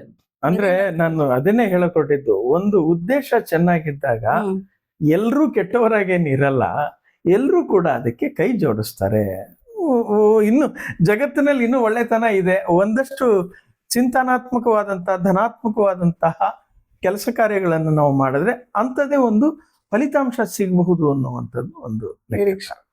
Very nice. As a distributor ಒಂದು ಸಿನಿಮಾ ರಿಲೀಸ್ ಆಗ್ಬೇಕಾದಾಗ ಪ್ರೊಡಕ್ಷನ್ ಹೌಸಿಗೆ ಮತ್ತು ತನ್ನ ತಂಡಕ್ಕೆ ತನ್ನ ನಂಬ್ಕೊಂಡು ಬಂದು, ಆಕ್ಚುಲಿ ಇವರು ಟೀಮ್ ಜೊತೆ ಇದ್ದಾರೆ, ಕ್ರಿಯೇಟಿವ್ ಹೆಡ್ ಆಗಿ ಇದರಲ್ಲಿದ್ದಾರೆ, but still as a distribute point ನನ್ ಕೆಲಸ ಸಿಕ್ಕಿದೆ, ನಂಗೆ ಪ್ರೊಡ್ಯೂಸರ್ ಪ್ರೊಡಕ್ಷನ್ ಆಯ್ತು, ಸಿನಿಮಾ ಆಯ್ತು ಅಂತ ಸೈಡಲ್ಲಿ ಕೂತ್ಕೊಳ್ಳದೆ ಡಿಸ್ಟ್ರಿಬ್ಯೂಷನ್ಗೆ ಏನ್ ಪ್ಲಾನ್ ಮಾಡಬೇಕು, ಒಂದು ಹೊಸ ಚಾಲೆಂಜ್ ಕೊಟ್ಟಾಗ ಆ ಚಾಲೆಂಜ್ ಅನ್ನು ಆಕ್ಸೆಪ್ಟ್ ಮಾಡಿಕೊಂಡು ಒಂದಷ್ಟು ಎಕ್ಸಿಬಿಟರ್ಸ್ ನ ಅಪ್ರೋಚ್ ಮಾಡಿ ಡಿಸ್ಟ್ರಿಬ್ಯೂಟರ್ಸ್ ಗಳ ಜೊತೆನೂ ಮಾತಾಡಿ ಒಂದು ಮಾಡ್ತಿದ್ದೀವಿ, ಟ್ರೈ ಮಾಡೋಣ ಅಂತ ಒಂದು ಮುಂದೆ ಹೋಗೋದಿದೆಯಲ್ಲ, ಅಂದ್ರೆ ಅದು ಸಿನಿಮಾದ ಬಗ್ಗೆ ಆಸಕ್ತಿ, ಸಿನಿಮಾ ರಂಗದ ಬಗ್ಗೆ ಆಸಕ್ತಿ. ಅಂಡ್ ಗೆಲ್ಲೇಬೇಕು, ಗೆಲ್ಲೋದಕ್ಕೆ ಜನರಿಗೆ ರೀಚ್ ಆಗ್ಲಿಕ್ಕೆ, ಜನರಿಗೆ ಹತ್ರ ಆಗ್ಲಿಕ್ಕೆ ಏನ್ ಮಾಡ್ಬೇಕು ಆ ಪ್ರಯತ್ನಕ್ಕೆ ನಾವು ಮೆಚ್ಚಬೇಕು. Very nice sir. ಎಲ್ಲ ಸಿನಿಮಾಗಳಿಗೆ ಈ ತರ ಒಂದ್ ಏನಾದ್ರೂ ಒಂದು ಹೊಸದಾಗಿ ಐಡಿಯಾ ಕೊಟ್ಟಾಗ ಅದನ್ನ ಇಂಪ್ಲಿಮೆಂಟ್ ಮಾಡಿ ಸಪೋರ್ಟ್ ಮಾಡಿ ಅಂತ ಹೇಳ್ತಾ, ಸರ್ ಇವಾಗ ಈ ಸಿನಿಮಾ ಚಿತ್ರಕಥೆ ಎಲ್ಲ ಆದ್ಮೇಲೆ ನೀವು ಇವಾಗ ಪಾತ್ರಗಳನ್ನ ಆಯ್ಕೆ ಮಾಡ್ಕೋಬೇಕು. ಸೊ ನಿಮ್ಮ ಮೇನ್ ಕ್ಯಾರೆಕ್ಟರ್ಗಳ ಜೊತೆ ಮಾತಾಡಿ, ಒಂದು ಪುಟಾಣಿ ಸಿಕ್ಕಾಪಟ್ಟೆ ಟಾಕೆಟಿವ್, ಇನ್ನೊಂದು ಸಿಕ್ಕಾಪಟ್ಟೆ ಸೈಲೆಂಟ್. ಸೊ ಹೇಗೆ ಇವರನ್ನ ಆಯ್ಕೆ ಮಾಡಿದ್ವಿ ಮತ್ತೆ ಇವರ ಪಾತ್ರಗಳು ಯಾವ ರೀತಿ ಇದೆ ಸರ್ ಸಿನಿಮಾದಲ್ಲಿ? ಈ ಸಿನಿಮಾ ನಿಮಗೆ ಭಾರತಿ ಪಾತ್ರ ಅದು ಆಕೆ ಮಾಡಿದ್ದು. ಆಕೆ ಹೆಸರು ಯಶಿಕಾ ಅಂತ. ಅವಳು ಈ ಮೊದಲು ಒಂದು ಟಿವಿ ಸೀರಿಯಲ್ಗಳಲ್ಲಿ ಮಾಡಿದ್ದಾಳೆ, ಆಡ್ಸ್ ಅಲ್ಲಿ ಮಾಡಿದ್ದಾಳೆ, ಇದೆಲ್ಲ ಮಾಡಿದ್ದಾಳೆ. ಅದೇ ನಮಗೆ ಗೊತ್ತಿರ್ಲಿಲ್ಲ. ಹೌದು. ಆದ್ರೆ ನಾವು ಏನ್ ಮಾಡಿದ್ವಿ, ಒಂದು ಆಡಿಷನ್ ಮಾಡ್ಬೇಕು ಅಂತ ಒಂದು ಅನ್ನಿಸ್ತು. ಇದಕ್ಕೆ ಈ ಕಾಮಿಡಿ ಕಿಲಾಡಿಗಳು, ಕಾಮಿಡಿ ಇಂಥ ಸುಮಾರು ಒಂದು 60 ಮಕ್ಕಳು, 13-14 ಹತ್ತತ್ರ ಬರುವಂತ ಸುಮಾರು ಒಂದು 60 ಮಕ್ಕಳನ್ನ ನಾವು ಕರೆಸಿ ಆಡಿಷನ್ ಮಾಡಿದ್ವಿ. ಅದ್ರಲ್ಲಿ ಇದು ನಿಮ್ಗೆ ಗೊತ್ತಿರ್ತದೆ, ಒಂದು ಇದಿದ್ರೆ ಒಂದು ಅದಿಲ್ಲ, ಒಂದು ಅದಿರಲ್ಲ, ಕೊನೆಯಲ್ಲಿ ಒಂದು 3 ಮಕ್ಕಳು ನಮ್ಗೆ ಉಳ್ಕೊಂತು. ಒಂದು ತುಂಬಾ ಮುಗ್ಧವಾಗಿ ಕಾಣುವ ಒಂದು ಚಿಕ್ಕ ಮಗು, ಇನ್ನೊಂದು ಇದು ಒಂದಷ್ಟು ಮುಗ್ಧತೆ, ಒಂದಷ್ಟು ಮೆಚುರಿಟಿ ಎರಡು ಇರೋವಂತ ಕರೆಕ್ಟ್ 13 ವರ್ಷದ ಇದು. ಇನ್ನೊಂದು ತುಂಬಾ ಟ್ಯಾಲೆಂಟೆಡ್, ಮತ್ತೆ ವೆರಿ ಮಚ್ ಟ್ಯಾಲೆಂಟೆಡ್. ಆಕೆ 1 ವರ್ಷ ದೊಡ್ಡವಳು, 14-15. ಅವಳ ಲುಕ್ಕು ಇದು ಬೇರೆ. ಈಗ ಟ್ಯಾಲೆಂಟ್ ನೋಡಿ ತಗೊಂಡ್ರೆ ಅವಳ ಅಪಿಯನ್ಸ್ ಬೇರೆ ತರ ಇರ್ತದೆ, ಜಸ್ಟಿಫೈ ಮಾಡಲ್ಲ. ಹೌದು. ನನಗೆ ನಕ್ಕಾಗ ಮುದ್ದ ಕಾಣ್ಬೇಕು. ನನಗೆ ಅಲ್ಲಿ ಆ ಹಲ್ಲು ಒಂದು ಬಿದ್ದಿದೆ, ಇಲ್ಲ ಬೇಡ ನನಗೆ ಅದು ಆ ತರ. ಸಿನಿಮ್ಯಾಟಿಕ್ ಆಗಿ ನಾವು ನೋಡುವಾಗ ನಮ್ಗೆ ಈ ತರದೊಂದು ಬೇಕಲ್ಲ, ಅದನ್ನು ಹೊಂದಿಸಕ್ಕಾಗಲ್ಲ. ಈ ತರ ಹೇಳಿದ್ದು ನಾನು. ನನಗೆ ಈ ತರ ಒಂದು ಪ್ರತಿಭೆನೂ ಬೇಕು, ಮತ್ತೆ ಆ ಮುಖದಲ್ಲ ಮುಗ್ಧತೆನೂ ಕಾಣಬೇಕು, ಜೊತೆಗೆ ಇಷ್ಟನೂ ಆಗೋ ಹಂಗಿರ್ಬೇಕು ಪೂರ್ತಿಯಾಗಿ. ಸೊ ಇದೆಲ್ಲವನ್ನ ನೋಡಿ ಕೊನೆಗೆ ಈ ಮಗುನ ನಾವು ಸೆಲೆಕ್ಟ್ ಮಾಡ್ಕೊಂಡ್ವಿ ಅಂದ್ರೆ ಆಮೇಲೆ ಅವಳು ಅದಕ್ಕೆ ನ್ಯಾಯ ಒದಗಿಸಿದ್ಲು. ಅದ್ರ ಬಗ್ಗೆ ಏನು ದೂಸರ ಮಾತಾಡೋ ಹಾಗಿಲ್ಲ. ಬಟ್ ಅವಳು ವಯೋಸಹಜವಾಗಿ ಅವಳು ಅಭಿನಯಿಸ್ತಾ ಇದ್ದಂತ ರೀತಿ ಬೇರೆ ಇತ್ತು. ಏನೇ ಮಾತಾಡಿದ್ರು ಎಲ್ಲ ಬಗ್ಲಿ ನಾವು ಅದನ್ನ ತಿದ್ದಿದ್ದು ಬೇರೆ ರೀತಿ ಇತ್ತು. ಇಲ್ಲ, ನೀನ್ ಹೇಗೆ ಮಾತಾಡೋ ಹಾಗಿಲ್ಲ, ಇದು ಹೀಗೆ ಮಾತಾಡ್ಬೇಕು, ಇದು ಹೀಗೆ ಮಾತಾಡ್ಬೇಕು. ನನ್ನದೊಂದು ಸಮಸ್ಯೆನೂ ಇದೆ, ಮತ್ತೆ ಅದೇ ಪಾಸಿಟಿವ್ ಕೂಡ ಇದೆ. ಏನಪ್ಪಾ ಅಂತಂದ್ರೆ, ನಾನು ಏನ್ ಸ್ಕ್ರಿಪ್ಟ್ ಬರ್ದಿರ್ತೀನೋ, ಏನ್ ಡೈಲಾಗ್ ಬರ್ತೀನೋ, ಅದ್ರ ಎಲ್ಲ ಡೈಲಾಗ್ ಟೈಮಿಂಗ್ಸ್ ಅದು ನನ್ನ ಒಂದು ಫೀಲ್ ಅಲ್ಲಿ ಇರ್ಬೇಕು. ಎಲ್ರಿಗೂ ಒಂದೇ ತರ ಬರೆಯಲ್ಲ, ಅದು ಕೂಡ ಫಿಕ್ಸು. ಬಟ್ ನನಗೆ ಏನ್ ಬೇಕಿರ್ತದಲ್ಲ ಆ ತರ ಅದನ್ನ ತಗೊಳ್ತೀನಿ. ಎಕ್ಸ್ಪ್ರೆಷನ್ ಅಂತ ಇಷ್ಟು ಪದ ನಾವು ಹಿಂಗ್ ಬರ್ದಿದೀವಿ ಅಂದ್ರೆ ಇದಕ್ಕೊಂದು ಎಕ್ಸ್ಪ್ರೆಷನ್ ಇದೆ, ಅದನ್ನ ಹಾಳು ಮಾಡಬಾರ್ದು. ಆ ತರ ನಾನು ಇದ್ರದ್ದು ತುಂಬಾ ಪರ್ಟಿಕ್ಯುಲರ್. ಸೊ ಹಂಗೆ ಆ ಫೈನ್ ಟ್ಯೂನಿಂಗ್ ಅಲ್ಲಿ ಆ ಮಗುನು ತಿದ್ದಿ. ಈ ಹುಡುಗಂದು ಹೊಸ ಹುಡುಗ, ಫಸ್ಟ್ ಟೈಮರ್ ಅವನು. ಅವನಿಗೆ ಆಸೆ ಇದ್ದಿದ್ದು ಅದು ಎಲ್ಲ ಓಕೆ. ಅವನ ಒಳಗೊಂದು ವಿನಯ ಇತ್ತು, ಕಲಿಬೇಕು ಅನ್ನುವಂಥದ್ದು. ನೀವು ನಂಬಲ್ಲ, ಫಸ್ಟ್ ಡೇ ನಾವು ಸಿನಿಮಾದು ಶೂಟ್ ಮಾಡಿದ್ದು ಕ್ಲೈಮ್ಯಾಕ್ಸ್. ಮುಹೂರ್ತ ಹಿಂಗ್ ಮಾಡಿ ಕ್ಲೈಮ್ಯಾಕ್ಸ್ ಶೂಟ್ ಮಾಡ್ತಾ ಇದ್ದೀನಿ ನಾನು. ಆ ಕ್ಲೈಮ್ಯಾಕ್ಸ್ ಶೂಟ್ ಮಾಡಿದ್ರೆ ಇದು ಯಾರಿಗೂ ಅರ್ಥ ಆಗ್ತಿಲ್ಲ, ಅದು ಏನ್ ತೆಗಿತಿದ್ದಾನೆ, ನನಗ್ ಬೇಕಿರೋದು ಬರೀ ಶಾರ್ಟ್ಸ್ ಮಾತ್ರ, ಡೈಲಾಗ್ಸ್ ಯಾವ್ದು ಬೇಕಿರಲಿಲ್ಲ. ಎಲ್ರಿಗೂ ನೀನು ಹಿಂಗ್ ಹೇಳು, ಈ ತರದ್ ಹಿಂಗ್ ಹೇಳು, ಏನು ಇವರ ಅನಾರ್ ನೀವು ಈ ತರದ್ ಹಿಂಗ್ ಕೊಡಿ, ಏನಿದು ಡೈಲಾಗ್ ಶೀಟ್ ಇಲ್ಲ, ನೀನ್ ಹೇಳಪ್ಪ, ನೀನು ಕೈ ತೋರಿಸ್ಕೊಂಡ್ ಮಾತಾಡಪ್ಪ ಸಾಕು. ಇಡೀ ಸೆಟ್ ಅಲ್ಲಿ ಇರೋರು ಯಾರಿಗೂ ಅರ್ಥ ಆಗ್ತಿರ್ಲಿಲ್ಲ ಯಾಕೆ ತೆಗಿತಿದ್ದೀನಿ ಅಂತ, ಇನ್ಕ್ಲೂಡಿಂಗ್ ಕ್ಯಾಮ್ರಾಮನ್. ಅವ್ರಿಗೂ ಅರ್ಥ ಆಗ್ತಿರ್ಲಿಲ್ಲ, ಏನು ಹೇಳ್ತಿದ್ರಿ ಗೊತ್ತಾಗಿ, ನಿಮ್ಗೇನ್ ಸರ್ ಶಾರ್ಟ್. ಆಮೇಲೆ ಎಲ್ಲ ಆದ್ಮೇಲೆ ಮೊನ್ನೆ ಫೈನಲ್ ನಲ್ಲಿ ಇಟ್ಟಾಗ ಓ ಇಲ್ಲಿದೆ ಕತೆ, ಓಕೆ ಈ ತರ. ಆ ಹುಡುಗನ್ನ ನಾವು ಮೊದಲನೇ ದಿವಸದ್ದು ಕ್ಲೈಮ್ಯಾಕ್ಸು ಪರ್ಫಾರ್ಮೆನ್ಸು ಸೀನಲ್ಲೇನೆ ಒಂದು 1/2-3/4 ಗಂಟೆನಲ್ಲೇ ಜಡ್ಜ್ ಮಾಡಿದ್ವಿ. ಅಲ್ಲ, ಏನು ಬ್ರೈಟ್ ಆಗಿ ಇದು ನೀವು ಸಿನಿಮಾ ನೋಡಿ ನಿಮ್ಗೆ ಅನ್ನಿಸ್ತದೆ, ಅವನ್ ಮೊದಲನೇ ಸೀನು ಮೊದಲನೇ ಶಾಟ್ ಯಾವುದು ಅಂತಾನು ನಿಮಗೆ ಡಿಫ್ರೆನ್ಸೇ ಗೊತ್ತಾಗಲ್ಲ. ಫಸ್ಟ್ ಟೈಮರ್ ಮುಖ್ಯವಾಗಿ ಏನಪ್ಪಾ ಅಂದ್ರೆ ಶಾರ್ಟ್ ಅಲ್ಲಿ ತೆಗೆಯುವಾಗ ಬೇರೆ ತರ ಇರ್ತಿತ್ತು, ಡೈಲಾಗು ಒಂದು ಆಕ್ಸೆಂಟ್ ಬೇರೆ ತರ ಇರ್ತಿತ್ತು. ಬಟ್ ನಾನು ತುಂಬಾ ಗಮನಿಸ್ತಾ ಇದ್ದೆ ಆ ಇದರಲ್ಲಿ ಹೆಂಗ್ ಬರ್ತದೆ ಆ ಲುಕ್ಕು ಎಕ್ಸ್ಪ್ರೆಷನ್. ನನಗೆ ಲುಕ್ಕು ಎಕ್ಸ್ಪ್ರೆಷನ್ ಅಷ್ಟಕ್ಕೆ ಓಕೆ ಮಾಡ್ಕೊಳ್ತಾ ಇದ್ದೆ, ಯಾಕೆಂದ್ರೆ ನಾನು ವಾಯ್ಸ್ ಸರಿಯಾಗಿ ಬರ್ಲಿಲ್ಲ ಅಂದ್ರೆ ಬೇರೆ ಅವ್ರದ್ದು ಕೊಡ್ತೀನಿ, ಅಲ್ಲಿ ಜೀವ ತುಂಬ್ತೀನಿ, ಕರೆಕ್ಟ್ ಆಗಿ ಮಾಡ್ತೀನಿ ಅಂತ. ಬಟ್ ಈ ಹುಡುಗ ಏನ್ ಮಾಡ್ದ, ತಿರ್ಗಾ ಆಟ ಹಿಡಿದು ನಾನೇ ಮಾಡ್ತೀನಿ ಎಂದು 4 ಸಲ ಟ್ಯೂನ್ ಮಾಡಿಸಿದ್ದು. ಫೈನಲ್ ಆಗಿ ಒಂದೇ ಟ್ಯೂನ್ ಬಂದು ನೀಟಾಗಿ ಈಗ ಅದರಲ್ಲಿ ಅವ್ನು ಫಸ್ಟ್ ಟೈಮ್ ಪರ್ಫಾರ್ಮರ್ ಅಲ್ಲವೇ ಅಲ್ಲ, ಇನ್ಕ್ಲೂಡಿಂಗ್ ಡಬ್ಬಿಂಗ್ ಇಂದ. ಅದೊಂದು ಹೆಮ್ಮೆ ಇದೆ, ಖುಷಿ ಇದೆ, Yes. ಸ್ಯಾಟಿಸ್ಫ್ಯಾಕ್ಷನ್ ಇದೆ ನಿಮ್ಮ ಮುಖದಲ್ಲಿ, ನಿಮ್ಮ ಎಕ್ಸ್ಪ್ರೆಷನ್ ಅಲ್ಲಿ Yes, ನಮಗೆ yes, ಗೊತ್ತಾಗ್ತಾ yes, ಇದೆ. yes. ಇವರನ್ನ ಬಿಟ್ಟು ಬೇರೆ ಯಾರು ಸರ್ ಪಾತ್ರಧಾರಿಗಳು? ಸಿಹಿ ಕೈ ಚಂದ್ರ ಸರ್ ಅವ್ರ ಬಗ್ಗೆ ಹೇಳಬೇಕು. ಅದು ಸರ್ ಅವರು ಈಗ ಇರೋ ಬಿಸಿಗೆ ನಾವು ಕೇಳಕ್ಕಾಗಲ್ಲ, ನಮ್ಮ ಬಜೆಟ್ ಅಲ್ಲಿ ಅವರು ಏನು ಮಾಡಕ್ಕಾಗಲ್ಲ, ಅದು ಸತ್ಯ, ಅದು ಕೇಳಕ್ಕೆ ಹೆಂಗೆ. ಬಟ್ ಸಿಹಿ ಕೈ ಚಂದ್ರ ಸರ್ ನನ್ನ ತುಂಬಾ ಆತ್ಮೀಯರು. ಅವರ ಎಲ್ಲ ಬಹುತೇಕ ಎಲ್ಲ ಸಾಂಸಾರಿಕ ಸೀರಿಯಲ್ಗಳಿದೆಯಲ್ಲ, ಸಾಂಸಾರಿಕ, ಅದು ನಾನೇ ರೈಟ್ರು. ನನ್ನ ಅವರ ಬಾಂಧವ್ಯ ಚೆನ್ನಾಗಿತ್ತು. ಚಂದ್ರಣ್ಣ ಇದು ಏನು ಅವರೇ ಯಾತಕ್ಕೋ ಬೇರೆ ಕಾರಣಕ್ಕೆ ಫೋನ್ ಮಾಡಿದ್ರು. ಫೋನ್ ಮಾಡಿದಾಗ ಏನ್ರಿ ಮಾಡ್ತಿದ್ದೀರಾ ಅಂದ್ರು. ಚಂದ್ರಣ್ಣ ಈ ತರ ಒಂದ್ ಸಿನಿಮಾದ್ ಹಿಂಗ್ ಬಂದಿದೆ, ಹಿಂಗೇನೋ ಮಾಡ್ಬೇಕು ಅಂತ ಇದೀನಿ, ಮಾಡ್ತಾ ಇದ್ದೀನಿ. ನಮಗಿಲ್ವಾ ಅಂದ್ರು. ಚಂದ್ರಣ್ಣ ಇದು ಹಿಂಗಿತ್ತು, ಒಂದು ತುಂಬಾ ಇದ್ರದ್ದು ಪಾತ್ರ, ಒಂದು 15-20 ದಿವಸ ಬೇಕಾಗೋಗ್ಬಿಡತ್ತೆ ಚಂದ್ರಣ್ಣ. ನೀವಿರೋ ಬ್ಯುಸಿಗೆ ಒಂದು ಹೆದರಿಕೆ, ಎರಡನೇದು ನೀವು ಕೇಳೋ ರೇಟ್ಗೆ ಇನ್ನೊಂದು ಹೆದರಿಕೆ, ನನ್ಗೆ ಬಾಯ್ ಬರ್ತಿಲ್ಲ. ಹಾಕೊಳ್ರಿ ಆಮೇಲೆ ನೋಡೋಣ. Very nice. ಅದಕ್ಕೆಲ್ಲ ತಲೆ ಕೆಡಿಸ್ಕೋಬೇಡಿ. ನನ್ಗೆ ಒಂದೇ ಸಲ ನೀವು 15 ದಿವಸ ಡೇಟ್ ಕೊಟ್ರೆ ಆಗಲ್ಲ.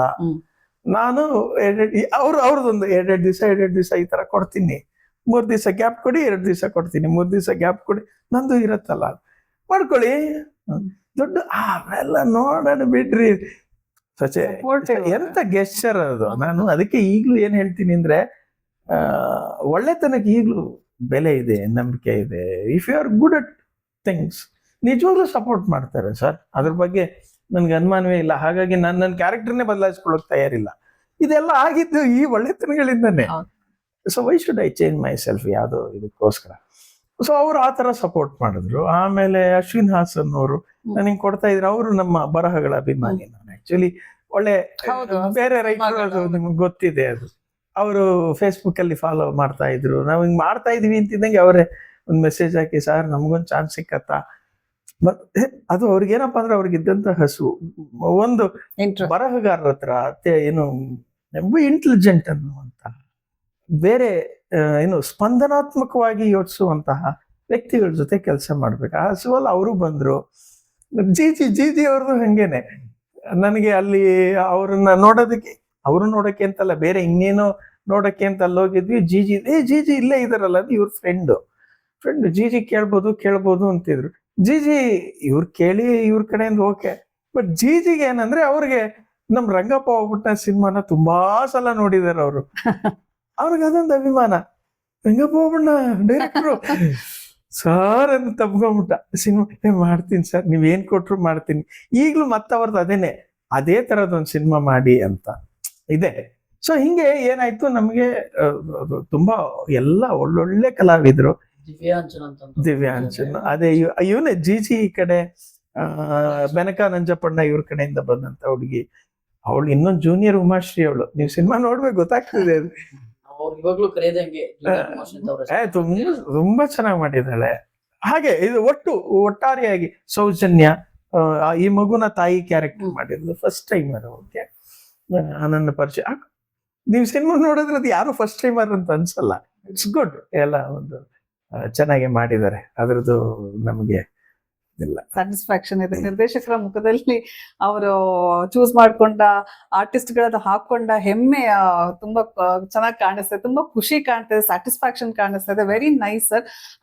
ಹೇಗಿದೆ ಸರ್ ಅವ್ರದ್ದು ಸಪೋರ್ಟ್? ಇವಾಗ ಒಂದ್ ಸಿನಿಮಾ ರಿಲೀಸ್ ಆಗ್ತಿದೆ ಅಂದಾಗ ಮುಖ್ಯ ಪಾತ್ರಗಳು, ನಿರ್ದೇಶಕರು, ಡಿಸ್ಟ್ರಿಬ್ಯೂಟರ್ ಲಕ್ಕಿಲಿ ಕೂತ್ಕೊಂಡಿದ್ದಾರೆ ನಿಮ್ ಜೊತೆ, ಪ್ರೊಡ್ಯೂಸರ್ ಜೊತೆಗೆ ಈ ಸಪೋರ್ಟಿಂಗ್ ಕ್ಯಾರೆಕ್ಟರ್ಸ್ ಎಲ್ಲ, ಅವ್ರದ್ದು ಸಪೋರ್ಟ್ ಹೇಗಿದೆ ಸರ್ ಸಿನಿಮಾ?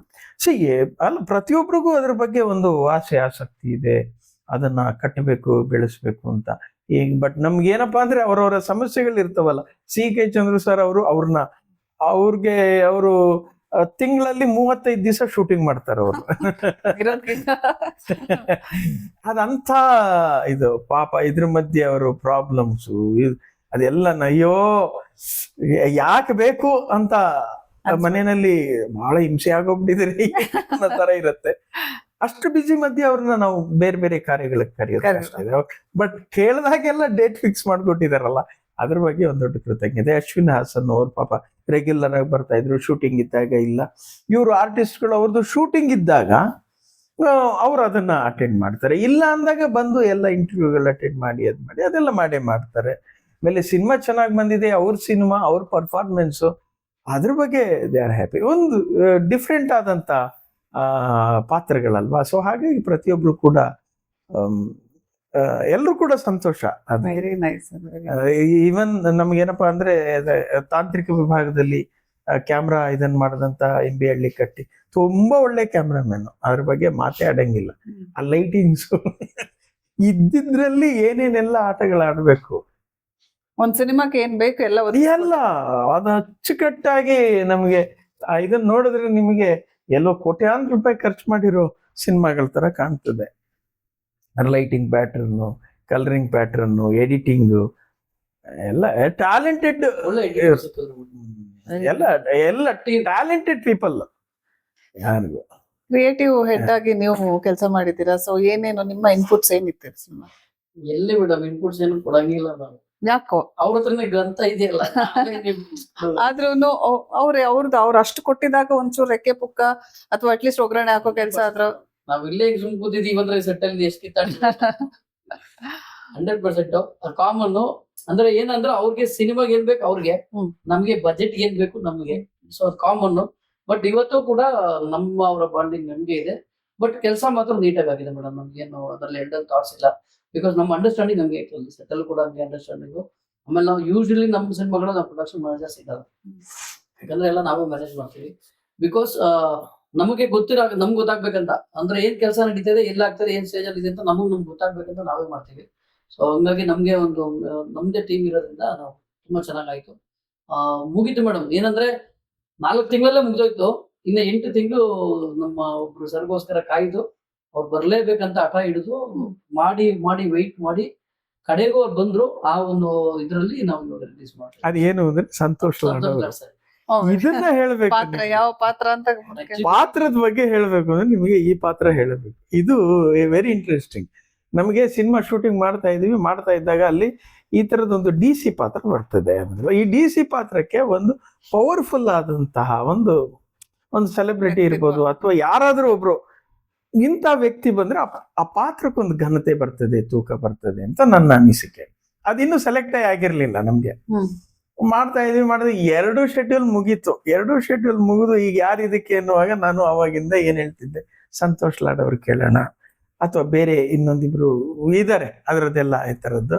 ಅವ್ರಿಲ್ಲ ಅಂದ್ರೆ ಇವ್ರಿಲ್ಲ ಅಂದ್ರೆ ಅವರು, ಸಿನಿಮಾದವ್ರು ಅಂದ್ರೆ ರೆಗ್ಯುಲರ್ ಪಾಲಿಟಿಷಿಯನ್ಸ್ ಆದ್ರೆ ಅದೊಂದು ಬೇರೆ ತರ. ಈ ತರದೆಲ್ಲ ಏನೇನೋ ಒಂದಷ್ಟು ಥಾಟ್ ನಮ್ಗೆ ಬರ್ತಾರೆ. ನಾವು ಇವರು ನಾಗೇಂದ್ರ ಪ್ರಸಾದ್ ಅವ್ರಿಗೆ ಕೇಳಿದೆ, ಅವರು ಬಹಳ ಹತ್ರ ಪರಿಚಯ. ಹೌದಾ, ಬನ್ನಿ ಒಂದ್ಸಲ ಮಾತಾಡ್ಬಿಡೋಣ. ಅವರು ಕತೆ ಕೇಳಿದ್ರು, ಕಾನ್ಸೆಪ್ಟ್ ಎಲ್ಲ ಚೆನ್ನಾಗಿದೆಯಲ್ಲ ಮಾಡೋದಕ್ಕೆ, ಕೇಳೋದಕ್ಕೆ ಏನಂತೆ ಬನ್ನಿ ಅಂತ ಕರ್ಕೊಂಡು ಹೋಗ್ಬಿಟ್ರು. ನಮ್ ಪುಣ್ಯಕ್ಕೆ ಏನಪ್ಪಾ ಅಂದ್ರೆ ಅವ್ರು ಕೂತ್ಕೊಂಡು ಏನಿದು ಕತೆ, ಈಗ ನಾನು ಏನ್ ಮಾಡ್ಬೇಕಪ್ಪ, ಇದ್ರಲ್ಲಿ ನೀವು DC ಕ್ಯಾರೆಕ್ಟರ್ ಮಾಡ್ಬೇಕು.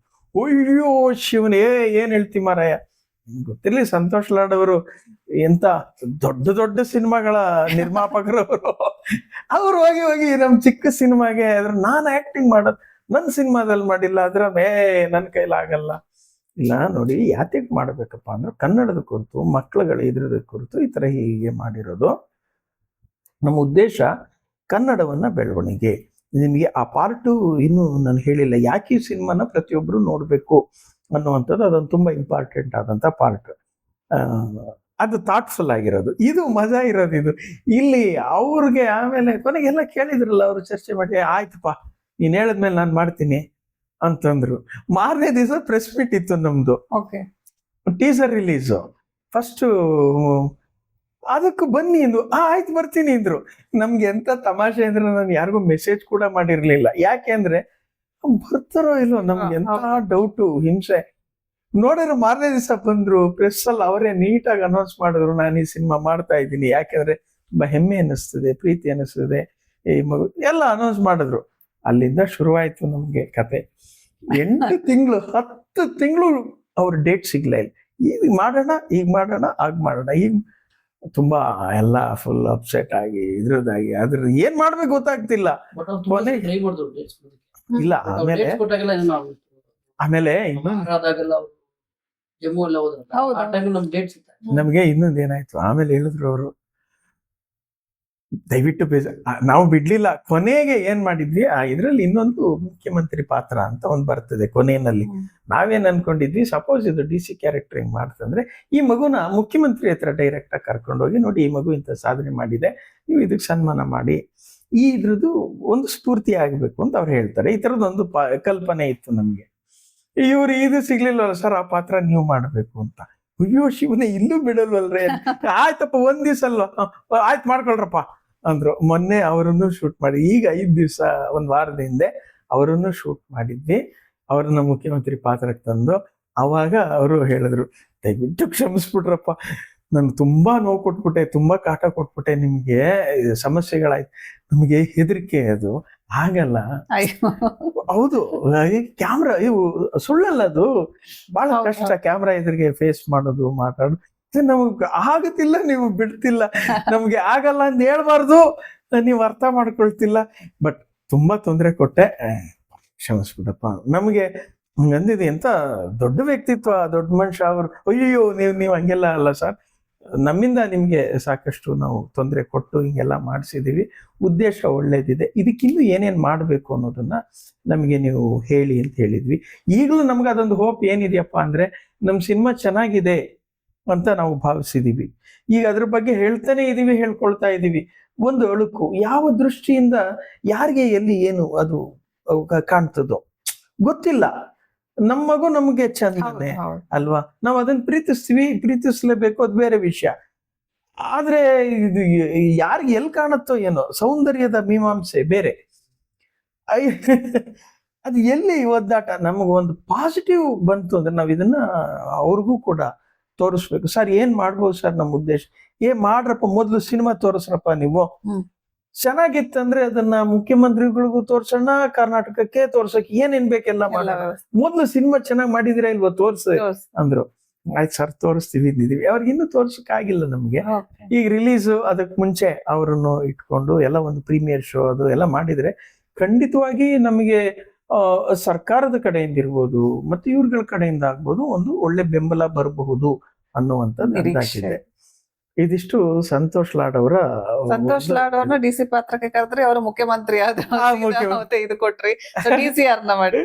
DC ಕ್ಯಾರೆಕ್ಟರ್ಗೆ ಆಗ ನಾವು ಬೇರೆ ಇನ್ನೊಂದು ಆಲ್ಟರ್ನೇಟ್ ಹುಡ್ಕೋವಾಗ ನಮಗೆ ಆದಿತ್ಯ ಅವರನ್ನ ಕೇಳ್ಬೇಕಾಗಿ ಬಂತು. ಪಾಪ ಅವರು ಹೀರೋ ನಾಯಕ ಪಾತ್ರಗಳನ್ನ ಮಾಡುವಂತವ್ರು.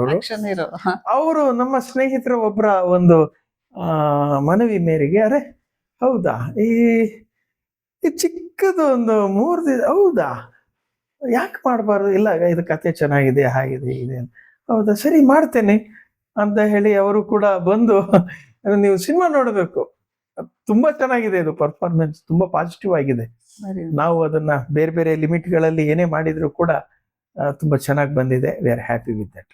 Very nice sir. Actually Santosh Lad ಅವ್ರನ್ನ ಚೂಸ್ ಮಾಡಿದ್ದು ಅಂತ ಹೇಳಿದಾಗ ಸ್ವಲ್ಪ ನನಗೆ ಆಶ್ಚರ್ಯ. Because is a politician, very active person ಮೀಡಿಯಾಗೆಲ್ಲ ಬಂದಾಗ. ಬಟ್ ಆಕ್ಟಿಂಗ್ ಅಂತ ಬಂದಾಗ ನಿಮಗೆ ಒಂದು ಕಲ್ಪನೆ ಬರ್ಬೇಕಲ್ಲ, ಒಬ್ಬ ನಿರ್ದೇಶಕ, ಒಬ್ಬ ಕಥೆಗಾರನಿಗೆ ಕಲ್ಪನೆ ಬರ್ಬೇಕು ಈ ಪಾತ್ರಕ್ಕೆ ಅವ್ರು ಹೆಂಗಾದ್ರಲ್ಲಿ. ಬಟ್ ನಂಗೆ ಲುಕ್ ವೈಸ್ ಇದೆ, ಪರ್ಸನಾಲಿಟಿ ವೈಸ್ ಇಂಥವ್ರೆ, ಕ್ಯಾರೆಕ್ಟರ್ ವೈಸ್ ಇಂಥವರೇ ಬೇಕು ಅಂತಾರೆ. But is a non actor, politician, ಅವ್ರ ಮಾತುಗಳು ಚೆನ್ನಾಗಿ ಆಡ್ಬೋದು. ಆಕ್ಟಿಂಗ್ ಹೆಂಗ್ ಮಾಡ್ತಾರೆ ಅಂತ ಒಂದು ಟೆನ್ಷನ್ ಇರ್ಲಿಲ್ವಾ ನಿಮಗೆ? ಇಲ್ಲ, ನನ್ಗೇನಂದ್ರೆ ನಾನೊಂದು ತುಂಬಾ ಕಾನ್ಫಿಡೆನ್ಸ್ ಅದರಲ್ಲಿ. ನಾನು ಇದುವರೆಗೆ ಯಾರ್ಯಾರ ಹತ್ರ ಎಲ್ಲ ಆಕ್ಟಿಂಗ್ ಮಾಡಿಸಿದ್ದೀನಲ್ಲ, ಅದರಲ್ಲಿ ಒಂದು 10% ಅಷ್ಟೇ ಫೇಲ್ ಆಗಿದ್ದೀನಿ. ಅದ್ರ ರೀಸನ್ ಏನಂದ್ರೆ, ಕೆಲವೊಂದು ಕುರಿಗಳು ಯಾವತ್ತು ಪಳಗಲ್ಲ. ಅಂಥದ್ದಕ್ಕೆ ನಾವು ಅದು ಸಾಧ್ಯನೇ ಇಲ್ಲ. ಅದು ಬಿಟ್ಟು ಎದುರಿಗಿರೋ, ಈಗ ನಾವು ಹೇಳ್ತಾ ಇದ್ದೀವಿ ಅಂದ್ರೆ ನಮ್ಮ ಮೇಲೆ ಗೌರವ ಇತ್ತು ಅಂತಂದ್ರೆ ಆ ವ್ಯಕ್ತಿ ನಮ್ಮ ಮಾತು ಕೇಳ್ತಾನೆ. ನಮ್ಮ ಮಾತು ಕೇಳಿದ್ರೆ ಅದು ಕರೆಕ್ಟ್ ಆಗಿ ಬರ್ತದೆ. ನಮ್ಮ ಕಲ್ಪನೆಯನ್ನ ಅವರು ಜಾರಿಗೊಳಿಸ್ತಾ ಇರೋದು. ಇದು ಆ ತರ ಇರಲ್ಲ ನೋಡಿ. ಈಗ ನೀವು ಇಲ್ಲಿ ಬಂದು ಒಂದು ಸ್ಮೈಲ್ ಮಾಡ್ತೀನಿ ಬಿಡಿ ಅಂತಂದ್ರೆ ನಾವ್ ಅನ್ಕೊಂಡಿದ್ದು ಬರಲ್ಲ. ಅವನ್ ಏನ್ ಮಾಡ್ತಿದ್ದಾನೆ ಅವನಿಗೂ ಗೊತ್ತಿರಲ್ಲ. ಈ ತರದ್ದು ತುಂಬಾ ಕಮ್ಮಿ ನಾನು ಅನುಭವಿಸಿದ್ದು.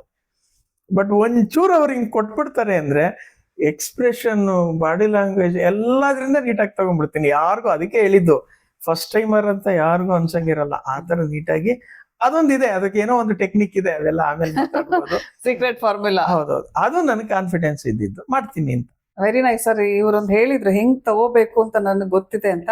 FMC ಅಲ್ಲಿ ಇದು ಸಪರೇಟ್ ಟಾಕ್ ಮಾಡೋಣ ಸರ್. ಒಂದು ನಿರ್ದೇಶಕರಿಗೆ ಒಂದು ಹೊಸ ಪ್ಲಾನ್ ಹೆಂಗ್ ಮಾಡ್ಬೇಕು, ಒಂದು ಒಬ್ಬರಿಗೆ ಆಕ್ಟಿಂಗ್ ತೆಗಿಸ್ಬೇಕಾದ್ರೆ ಯಾವ ರೀತಿ ತೆಗಿಬೇಕು ಅನ್ನೋದನ್ನ ಸಪರೇಟ್ ಟಾಕ್ ಮಾಡೋಣ ಸರ್.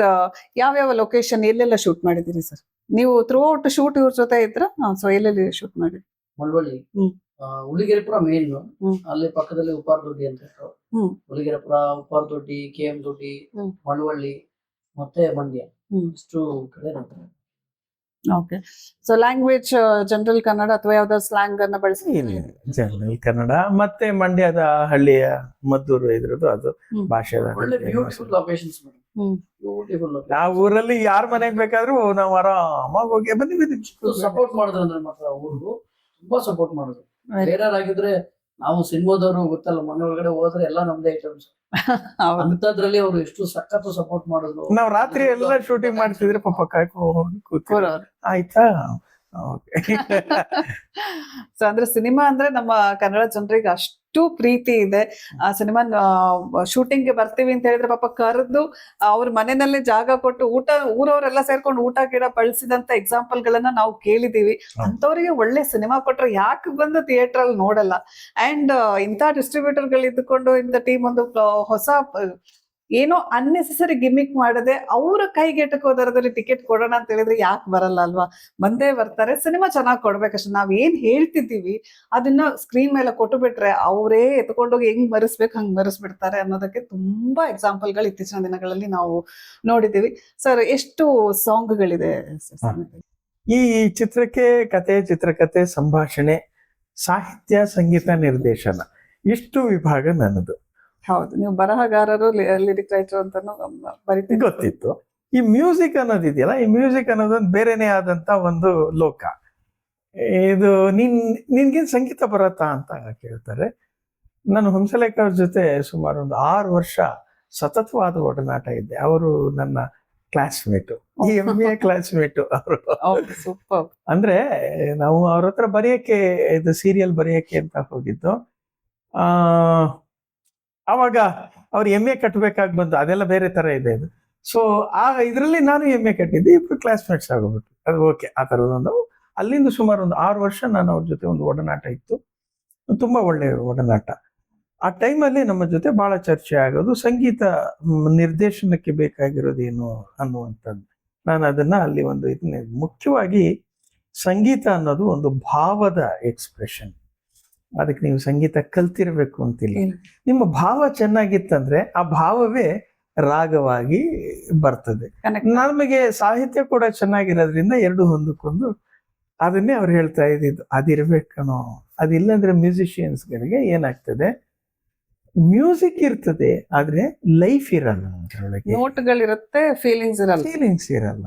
ಇದು ಆ ಸಮಸ್ಯೆಯನ್ನು ಅವ್ರು. ನಾನು ಇದಿಷ್ಟು ಹಾಡುಗಳಿಗೆ ನಾನು ಕಂಪೋಸ್ ನಾನೇ ಮಾಡಿದ್ದೆ. ಅಂದ್ರೆ ನೀವು ಕೇಳಿದ್ರೆ ಅದು ಹಾಡುಗಳನ್ನ ಕೇಳಿದ್ರೆ ನಿಮ್ಗೊಂದು ಅಂದಾಜು ಸಿಗ್ತದೆ. ಅದರಲ್ಲಿ ನನ್ ತುಂಬಾ ಇಷ್ಟವಾದಂಥದ್ದು ಬಾರೋ ಬಾರೋ ಬಾರೋ ಗಿಳಿರಾಮ, ಓಹೋ ಓಹೋ ಓಹೋ ನಂಗೂ ರೆಕ್ಕೆ ನೀಡೋ ಗಿಳಿರಾಮ, ಓಹೋ. ಈ ತರ ಒಂದು ಹಾಡಿದೆ. ಅಲ್ಲಿ ಬಾನಿನಂಗಳದಲ್ಲಿ ಚುಕ್ಕಿ ತಾರೆ ಮಿಂಬೆಳಕಲ್ಲಿ. ಇದು ಆ ಮಗು ಹಾಡುವಂಥದ್ದು. ಅದಿನ್ನು ಮೆಲೋಡಿಯಸ್ ಆಗಿದೆ. ನಾನು ಹಾಡೋದಕ್ಕಾಗಲ್ಲ, ಅದು ನನ್ನ ರೇಂಜ್ ಅಲ್ಲ. ಅವ್ರು ಇದ್ರದ್ದು ಇನ್ನೊಂದು ಹಾಡಿದೆ, ಇದು ಎಳೆ ಜೀವ ಎಳೆ ಜೀವ ನಿನಗಿಂದು ಬೆಳಕಾಗಿದೆ, ಬಹುಕಾಲ ಬೆಳಕಾಗಿ ಉಳಿವಂತೆ ಬೆಳಿಬೇಕಿದೆ. ಈ ತರ ಒಂದು ಹಾಡು, ಒಂದು ಬೇರೆ ಇನ್ಸ್ಪಿರೇಷನ್ ಇದೆ. ಒಂದು ಮಗುಗೆ ಎಷ್ಟು ಚೆನ್ನಾಗಿ ಹಾರೈಸೋದಕ್ಕೆ ಸಾಧ್ಯ. ಹಿಂದೂಸ್ತಾನವು ಎಂದು ಮರೆಯದ ಭಾರತವು ನೀನು. ಸಾಂಗ್ ಅದು ನನ್ನ ಇನ್ಸ್ಪಿರೇಷನ್. ಅದೇ ತರದ ಒಂದು ಹಾಡು ಮಾಡಬೇಕು ಅಂತ ನನ್ಗೊಂದು ಕನಸಿತ್ತು. ಅದು ಪ್ರಯತ್ನ ಮಾಡಿದೆ. ಇದು ಚೆನ್ನಾಗಿ ಬಂದ್ಬಿಡ್ತು. ಅದು ನಮ್ಮ ಅದೃಷ್ಟ. ನಾನು ಇದನ್ನ ಜೇಸುದಾಸ್ ಅವರ ಧ್ವನಿಗೆ ಆ ರೇಂಜ್ಗೆ ಅಡ್ಜಸ್ಟ್ ಆಗೋ ಹಾಗೆ ಫೀಲ್ ಅಲ್ಲಿ ಮಾಡಿದ್ದೆ. ಬಟ್ ಆಮೇಲೆ ಕೇಳ್ತಾ ಕೇಳ್ತಾ ಆ ಸ್ಮೂತ್ ಬಂದು ಆ ಸ್ಮೂತ್ನೆಸ್ಗೆ ಇನ್ನು ಚೆನ್ನಾಗಿ ವರ್ಕ್ ಆಗಿ ಆ ಹಾಡು ಕೇಳಿದ್ರೆ ನಿಮಗೆ ತುಂಬಾ ಇಷ್ಟ. ನನ್ನ ಹೇಳ್ಬೇಕಾದ್ರೆ ಕೇಳೋತಿ ಖುಷಿ ಆಗುತ್ತೆ. ಇನ್ನು ಸಿಂಗರ್ ಯಾರು ಸರ್ ಸಿಂಗರ್ಸ್? ಅದು ದರ್ಶನ್ ಮೆಲವಂಕಿ ಅಂತ. ದರ್ಶನ್ ಬಂದು ಅವನು ಅದನ್ನ ರೆಂಡರ್ ಮಾಡ್ದ ಫಸ್ಟ್ ಟ್ರ್ಯಾಕ್ ಸಿಂಗರ್ ಅವನು. ಈ ಬಹುಶಃ ಈ ಸಿನಿಮಾ ಮುಗಿದ್ಮೇಲೆ ಅವನು ಈ ಹಾಡಿನಿಂದ ಒಂದು ಬೇರೆ ತರದ್ದು ಸಿಗುವಂತ ಒಳ್ಳೆ ಹಾದಿ ಹಾಕೊಟ್ಟು. ಹೌದೌದೌದೌದು. ಅದು ಯಾಕೆಂದ್ರೆ ಕೊನೆಗೆ ಕೇಳ್ತಾ ಕೇಳ್ತಾ ಆ ಮೆಲೋಡಿಗೆ ಅದಕ್ಕೆ ಫಿಕ್ಸ್ ಆಗೋಬಿಟ್ಟು ಇದೇ ಇರ್ಲಿ ಅಂತ. ಸೊ ಹಾಗಾಗಿ ದರ್ಶನ್ ಉಳ್ಕೊಂತು. ಆಮೇಲೆ 3 ಹಾಡು ನಮ್ಮ ಇವ್ರು ಹಾಡಿದ್ದಾರೆ, ಶಶಾಂಕ್ ಶೇಷಗಿರಿ. ಅದು ಅವರು ಒಂದ್ ಹಾಡು ಹಾಡೋದಕ್ಕೆ ಏನೋ ಫ್ರೆಂಡ್ಶಿಪ್ ಅಲ್ಲಿ ಅಂತ ಬಂದು ಹಾಡು ಕೇಳಿ ಒಂದ್ ಹಾಡಲ್ಲಿ 2 ಹಾಡು ಆಡಿಸ್ಬಿಟ್ರು. ಇದೇನಿದು ಅಂದ್ರೆ ಬಜೆಟ್ ವೈಸ್ ಮೊದಲೇ ಕಮ್ಮಿ, ಅದ್ರಲ್ಲಿ ಬಟ್ ಹಾಡು ಚೆನ್ನಾಗಿದೆ, ಬಿಡ್ಲಿಕ್ಕೆ ಮನ್ಸಿಲ್ಲ, ಬಹಳ ಚೆನ್ನಾಗಿದೆ ಬಹಳ ಚೆನ್ನಾಗಿದೆ ಅಂತ 2 ಹಾಡು ಆಡಿದ್ರು. 2 ಹಾಡು ಹೋಗಿ ಆಮೇಲೆ ನಾನು ಇನ್ನೊಂದು ಹೇಳಿದೆ, ಇನ್ನೊಂದು 3ನೇ ಹಾಡಿಗೆ ಹಾಡು ಹಿಂಗಿದೆ ನೋಡಿ ಇದು ಅಂತ. ಹಿಂಗೆ ಕೇಳಿ ಅವರು ನಾಳೆ ಬಂದು ಹಾಡ್ತೀನಿ, ಇದು ನಾಳೆ ಹಾಡ್ಕೊಡ್ತೀನಿ, ಇವಾಗ ಸಾಕಷ್ಟು ಸುಸ್ತಾಗಿದೆ, ನಾಳೆ ಒಂದ್ ಒಳ್ಳೆ ಊಟ ಕೊಡಿಸ್ಬಿಡಿ ಬರ್ತೀನಿ, ಬಂದು ಹಾಡು ಒಂದು ಊಟಕ್ಕೆ ಇನ್ನೊಂದು ಹಾಡು ಬಂದ್ಬಿಡ್ತು. ಯಾಕಂದ್ರೆ ಅದು ಹಾಗಿತ್ತದು ಹಾಗೆ ಕಂಪೋಸಿಷನ್. ನಾನು ಹಾಡ್ದೆ ಹಿಂಗಿದೆ ಹಾಡು ಅಂತ, ಚೆನ್ನಾಗಿದೆಯಲ್ಲ ನಾಳೆ ನಾನೇ ಬಂದು ಹಾಡ್ತೀನಿ, ಈ ತರ ಒಂದು. ಆಮೇಲೆ ಅಂಕಿತಾ ಕುಂಡು ಅವರೊಂದು 3 ಸಾಂಗ್ ಹಾಡಿದಲ್ಲ, ಅದರಲ್ಲಿ ಎಲ್ಲ ಚೆನ್ನಾಗಿದೆ. ಅದು ಯಾವ್ದು ಹೇಳೋದು, ಅಂಬರದಲ್ಲಿ ಮೋಡಗಳೇಕೆ ಮಳೆಯಾಗಿ ಇಳಿಯುವುದೇಕೆ, ಚಳಿ ಮೆಣಸಿಕೆ ಕಾಡುವುದೇಕೆ, ಯಾಕೆ ಯಾಕೆ, ಒಂದು ಆ ಮಗುವಿನ ಪ್ರಶ್ನೆಗಳೇನಿದೆಯಲ್ಲ ಪ್ರಶ್ನೆಗಳೇ ಇಡೀ 10 ಹಾಡುಗಳು ಸಿನಿಮಾದ ಒಳಗೇನೆ ಸೇರ್ಕೊಂಡು ಬಂದಿರೋದದು. ಈ ಹಾಡು ಮೇಡಮ್ ಅವ್ರ 10 ಸಾಂಗ್ಸ್ ಮಾಡಿದೀವಿ. 10 ಸಾಂಗ್ಸ್ ಹೆಂಗೆ ಸಿನಿಮಾಗೆ ಸೆಟ್ ಆಗತ್ತೆ? ಅದು ಮಕ್ಳು ಸಿನಿಮಾ ಸಾಂಗ್ ಕೂಡ್ಸೋದ್ ಹೆಂಗೆ ಅಂತ. ಇವಾಗ ನಾವೇ ಒಂದ್ಸತಿ ಸಿನಿಮಾ ನೋಡ್ತಾ ಇದ್ರೆ 10 ಸಾಂಗ್ ನಾವು ಗೊತ್ತಾಗಲ್ಲ ಸಾಂಗ್ ಹೋಯ್ತಂತ ನಮ್ಗೆ ಅನ್ಸುತ್ತೆ ಫೀಲ್. ಆಮೇಲೆ 3 ಸೀನ್ ಆದ್ಮೇಲೆ 1-2 ಸಾಂಗ್ಸ್ ರಿಪೀಟ್ ಇದೆ, ಬಟ್ ಅದು ನಮ್ಗೆ ಅನ್ಸ ಫೀಲ್ ಆಗಲ್ಲ. ಅದು ಈಗ ಸೀನ್ ಕತೆ ಹೇಳ್ತಾ ಇದೀವಿ ಅದ್ರಲ್ಲಿ. ಅದೇ ಕಾನ್ಸಿಕ್ವೆನ್ಸ್ ಗೆ ತಕ್ಕನಾಗಿ ಅದು ಎಲ್ಲ ನಾನು 14 ಸಾಂಗ್ ಮಾಡಬೇಕು ಅಂತ ಅದಕ್ಕೆಲ್ಲ ಫಿಕ್ಸ್ ಆಗಿದೆ. ಎಲ್ಲ ಟ್ಯೂನ್ಗಳು ಇವರೆಲ್ಲ ಗಾಬರಿ ಮಾಡಿ ಎದುರಿಸಿ ಕೊನೆಗೆ ಅದ್ರಲ್ಲಿ ಇದಕ್ಕಿಂತ ಕಮ್ಮಿ ಆಗಲ್ಲ ಅಂತ ಹೇಳಿ ಇಷ್ಟು ಮಾಡಿದ್ದೆ. ಅದು ಆತರ ಆಗಿದೆ. ಅಂದ್ರೆ ಆ ಕಥೆನೇ ಸಾಂಗ್ ಮಾಡೋದು ಅದೊಂದು ತುಂಬಾ ಒಳ್ಳೆ ಪಾಸಿಟಿವ್ ಆದಂತ ಫೀಲ್. ಒಂದೇ ಒಂದು ಮಾತ್ರ ಸೆಲೆಬ್ರೇಷನ್ ಸಾಂಗ್ ಬಾರೋ ಗಿಳಿರಾಮ, ಅದನ್ನ ತೆಗೆದ್ರು ನಡೆಯತ್ತೆ, ಬಟ್ ಒಂದು ಜನಪ್ರಿಯವಾದಂತ ಹಾಡು ಬೇಕಿತ್ತು ಅಂತ ಆ ಕಾರಣಕ್ಕೆ ಅದನ್ನ ಉಳಿಸ್ಕೊಂಡಿದ್ದು. ಇನ್ನು ಉಳಿದಿದ್ದೆಲ್ಲ ಸಿನಿಮಾದೊಳಗೆ ಲಿಂಕ್ ಆಗಿದೆ. ಅಂಕಿತಾ ಕೊಂಡು 3 ಸಾಂಗ್ ಹಾಡಿದಾಳೆ ಅದ್ಭುತವಾಗಿ. ಅದು ಮತ್ತೆ ಬನ್ನಿ ಬನ್ನಿ ಬನ್ನಿ, ಓಹೋ ಬರ್ಲೇಬೇಕು, ಓಹೋ ಓದೋದ್ ಬರೆಯೋದ್ ಕಲಿಲೇಬೇಕು, ಈ ತರ ಒಂದು ಸಾಂಗ್ ಮಾಡಿದೀನಿ. ಅದು ಹಳ್ಳಿಗೆಲ್ಲ ಅವಳು ಹೇಳ್ಕೊಂಡು ಬರೋದು ಎಲ್ಲ ಗ್ರಿಪ್ಪಿಂಗ್ ಆಗಿದೆ. ಅದ್ರದ್ದೊಂದು ಕತೆ ಬಹಳ ಚೆನ್ನಾಗಿದೆ, ಅದ್ರದ್ದು ಪಾಸಿಟಿವ್. ಆಮೇಲೆ ಇನ್ನೊಂದು ಒಳ್ಳೆ ಹಾಡು ಹಾಡಿದ್ದಾಳೆ ಯಾಕೆ ಇದ್ರದ್ದು ನಮ್ಮ ಈ ಹೀರೋ ಆ ಹುಡುಗಂಗೆ, ಅವನಿಗೆ ಮೊನ್ನೆ ಯಾರೋ ಕೇಳಿದ್ರು ನಿಮ್ಮ ಸಿನಿಮಾದಲ್ಲಿ ತುಂಬಾ ಇಷ್ಟವಾದ ಹಾಡು ಯಾವುದು ಅಂತ. ಅವನು ಎಲ್ರಿಗೂ ನನ್ನ ಸಾಂಗ್ ಬಾಬಾ ಕನ್ನಡಿಗ ಅನ್ನೋ ಸಾಂಗ್ ಅವನಿಗೆ ಮಾಡ್ಕೊಟ್ಟಿದ್ರಿ, ಅದು ನೀವು ಕೇಳಿದ್ರಿ, ತುಂಬಾ ಚೆನ್ನಾಗಿದೆ ಅದು. ಅದ್ರಲ್ಲಿ ದೂಸರ ಮಾತೇ ಇಲ್ಲ. ನನ್ನ ಸಾಂಗು ನನ್ಗೆ ಇಷ್ಟ, ಆದ್ರೆ ಅದಕ್ಕಿಂತ ನನಗೆ ತುಂಬಾ ಇಷ್ಟ ಆಗಿದ್ದು ಆ ಇನ್ನೊಂದು ಸಾಂಗ್ ಇದೆ. ಅವನಿಗೆ ಅದನ್ನ ಹೇಳಿ ಸರ್ ಅಂದ. ಅದು ಒಕ್ಕೂಳ ಬಳ್ಳಿಲಿ ತೆರೆದೇರೆ ಅರಳಿದ ನನ್ನ ಹೂವು ತೆರೆದೇರೆ, ಒಗ್ಗೂಳ ಬಳ್ಳಿಲಿ ಅರಳಿದ ನನ್ನ ಹೂವು ಏನಾರಿಗಮ್ಮೆಂದಿದೆ, ಶಿವನೇ ಹರನೇ ನನ್ನದೇನೆ ಕಣ್ತಾಗಿ ಅವಳು ಎಷ್ಟು ಚೆನ್ನಾಗಿ ಹಾಡಿದಾಳೆ ಅದನ್ನ ಅಂದ್ರೆ ಅದ್ರ ರೆಂಡ್ರಿಂಗು ಭಲೇ ಅದ್ಭುತವಾಗಿದೆ. ಸಾಂಗ್ ಕೇಳಿದ್ರೆ ಪಾಪ ಅಂತ ಯಂಗ್ಸ್ಟರ್ ಹುಡುಗರುಗಳು ಕಳೆದೋಗ್ತಾರೆ. ಏನು ಪ್ರತಿ ತಾಯಿಗೂ ಹತ್ರ ಆಗುವಂತ ಅದು ಸಾಂಗು, ಪ್ರತಿ ತಂದೆಗೂ ಹತ್ರ ಆಗುವಂತ ಆ ಸಾಂಗು ಎಲೆ ಜೀವ. ಸೊ ಹೀಗಾಗಿ ನನಗೆ ಅದೇನೇ ಒಂದು ದೊಡ್ಡ ನಂಬಿಕೆ ಏನಂದ್ರೆ ಈ ಸಂಗೀತನೇ ಈ ಸಿನಿಮಾವನ್ನ ಕೈ ಹಿಡಿದು ನಡೆಸ್ತದೆ ಅಂತ ಒಂದು ನಂಬಿಕೆ ಇದೆ. ಸರ್, ಈ ಸಿನಿಮಾನ ಯಾಕೆ ನೋಡ್ಬೇಕು ಒಬ್ಬ ಪ್ರೇಕ್ಷಕ ಅಂಡ್ ಏನ್ ತಗೊಂಡ್ ಹೋಗ್ತಾನೆ, ಏನ್ ಹೇಳೋದಕ್ಕೆ ಹೊರಟಿದ್ದೀರಾ ಈ ಸಿನಿಮಾದ ಮೂಲಕ ಸರ್? ನಾನು ಈ ಸಿನಿಮಾ ಮಾಡಕ್ ಹೊರಟಿದ್ದೆ ಇದೇ ಉದ್ದೇಶದಿಂದ. ಏನಪ್ಪಾ ಅಂದ್ರೆ ಈ ಸಿನಿಮಾದಲ್ಲಿ ಒಂದು ಥಾಟ್ ಇದೆ. ಏನು, ಒಂದು ಹುಡುಗಿ ಮನಸ್ಸು ಮಾಡಿದ್ರೆ ತನ್ನ ಇಡೀ ಊರರನ್ನ ಸಾಕ್ಷರರನ್ನಾಗಿ ಮಾಡ್ತಾಳೆ. ಹಾಗೆ ಈಗ ಲಕ್ಷಾಂತರ ಮಕ್ಕಳಿದ್ದಾರೆ. ಪ್ರತಿ ಮಗು ಕೂಡ ಇಂತಹ ಒಂದು ಸಂಕಲ್ಪ ಮಾಡಿದ್ರೆ ಚಿತ್ರ ಹೇಗಿರುತ್ತೆ, ಇದು ನನ್ನ ಒಂದು ಕನಸು. ಇದು ಆಗಬೇಕು ಅನ್ನೋದೇನೆ ನಮ್ಮ ಈ ಸಿನಿಮಾದ ಮುಖ್ಯ ಉದ್ದೇಶ. ಇದೇ ಕಾರಣಕ್ಕೆ ನಾನು ಏನು ಮಾಡ್ತಾ ಇದ್ದೀವಿ ಅಂದರೆ ಈ ಸಿನಿಮಾನ ಮಕ್ಕಳುಗಳು ಪ್ರತಿಯೊಬ್ಬರು ನೋಡಬೇಕು. ನೋಡಿ ಸುಮ್ಮನೆ ನೋಡೋದಲ್ಲ, it is not only for entertainment. ಇದು ಕೇವಲ ಮನೋರಂಜನಾತ್ಮಕ ಅಲ್ಲ, ಇದೊಂದು ಪ್ರಚೋದನಾತ್ಮಕ, ಚಿಂತನಾತ್ಮಕ, ಧನಾತ್ಮಕ ಇದೆಲ್ಲವೂ ಇರುವಂತಹ ಕ್ರಿಯಾಶೀಲ ಮನಸ್ಸಿಗೆ ಇದು ಒಂದು ಪ್ರಚೋದನೆ ನೀಡೋ ಹಾಗಾಗಲಿ. ಏನಪ್ಪಾ ಅಂದರೆ ಪ್ರತಿ ಮಗು ಕೂಡ ನಾನು ಒಂದು 10 ಜನಕ್ಕೆ ಕಲಿಸ್ತೀನಿ ಅಂತ ಒಂದು ಸಂಕಲ್ಪ ಮಾಡಲಿ. ಇದು ನನ್ನ ಆಸೆ, ಎಷ್ಟಾದರೂ ಮಕ್ಕಳಾಗಲಿ.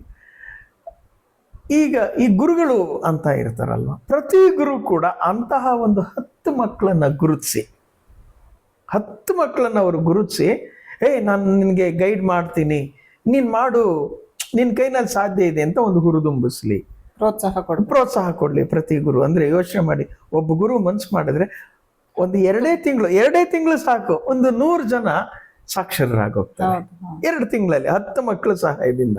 ನಾನೇನಪ್ಪ ಅಂದರೆ ಇರೋ ಅಷ್ಟು ಮಕ್ಕಳನ್ನ ಈ ಥರ ಒಂದು ಗೈಡೆನ್ಸಲ್ಲಿ ಈ ಥರ ಮಾಡಬೇಕು ಅನ್ನೋವಂಥದ್ದು ನಮ್ಮ ಒಂದು ಥಾಟ್ ಇದೆ. ಅದಕ್ಕೆ ನಾವು ಮುಂದೆ ಅದೊಂದು ನಿರಂತರವಾದ ಪ್ರಯತ್ನ ನಾನು ಮುಂದೆ ಮಾಡ್ತೀನಿ. ಈ ಸಿನಿಮಾ ನೋಡಿದ್ಮೇಲೆ ನಮಗೇನಪ್ಪ ಅಂದರೆ ಮಕ್ಕಳಿಗೆ ಅಂತಹ ಒಂದು ಸ್ಫೂರ್ತಿ ಸಿಗಲಿ, ಸಂಕಲ್ಪ ಮಾಡಲಿ. ಗುರುಗಳು ಅಂತಹ ಒಂದು ಸ್ಫೂರ್ತಿ ಸಿಗಲಿ, ಅವರು ಅಂತ ಒಂದು ಸಂಕಲ್ಪ ಮಾಡಲಿ. ಪೋಷಕರು ಮತ್ತು ಸಮಾಜದ ಎಲ್ಲ ಜನಗಳು ಏನಿರ್ತಾರಲ್ಲ ಅವರು ಇದರ ಘನತೆಯನ್ನು ಅರಿತುಕೊಳ್ಳಿ, ಇದರ ಅಗತ್ಯತೆಯನ್ನು ಅರಿತುಕೊಳ್ಳಿ. ಯಾಕಂದರೆ ಈ ನಾನು ತುಂಬ ಸ್ಪಷ್ಟವಾಗಿ ಹೇಳೋದಾದರೆ ಕನ್ನಡಕ್ಕೆ ಇನ್ನೊಂದು 50 ವರ್ಷ ಕಳೆದ್ರೆ ಬಹುಶಃ ಓದೋದು ಬರೆಯುವಂಥ ಅವಶ್ಯಕತೆ ಇಲ್ಲ. ಯಾಕೆಂದರೆ ಎಲ್ಲ ಇಂಗ್ಲೀಷ್ ಮೀಡಿಯಮ್ ಆಗೋಯ್ತು. ನಮ್ಮ ಅಕ್ಕನ ಮಗ ಇರ್ಬೋದು, ಇನ್ನೊಬ್ರು ಇರ್ಬೋದು, ಎಲ್ಲರೂ ಕೂಡ ಇಂಗ್ಲೀಷ್ ಅವರು ಸರಾಗೋಗಿ ಓದ್ತಾರೆ.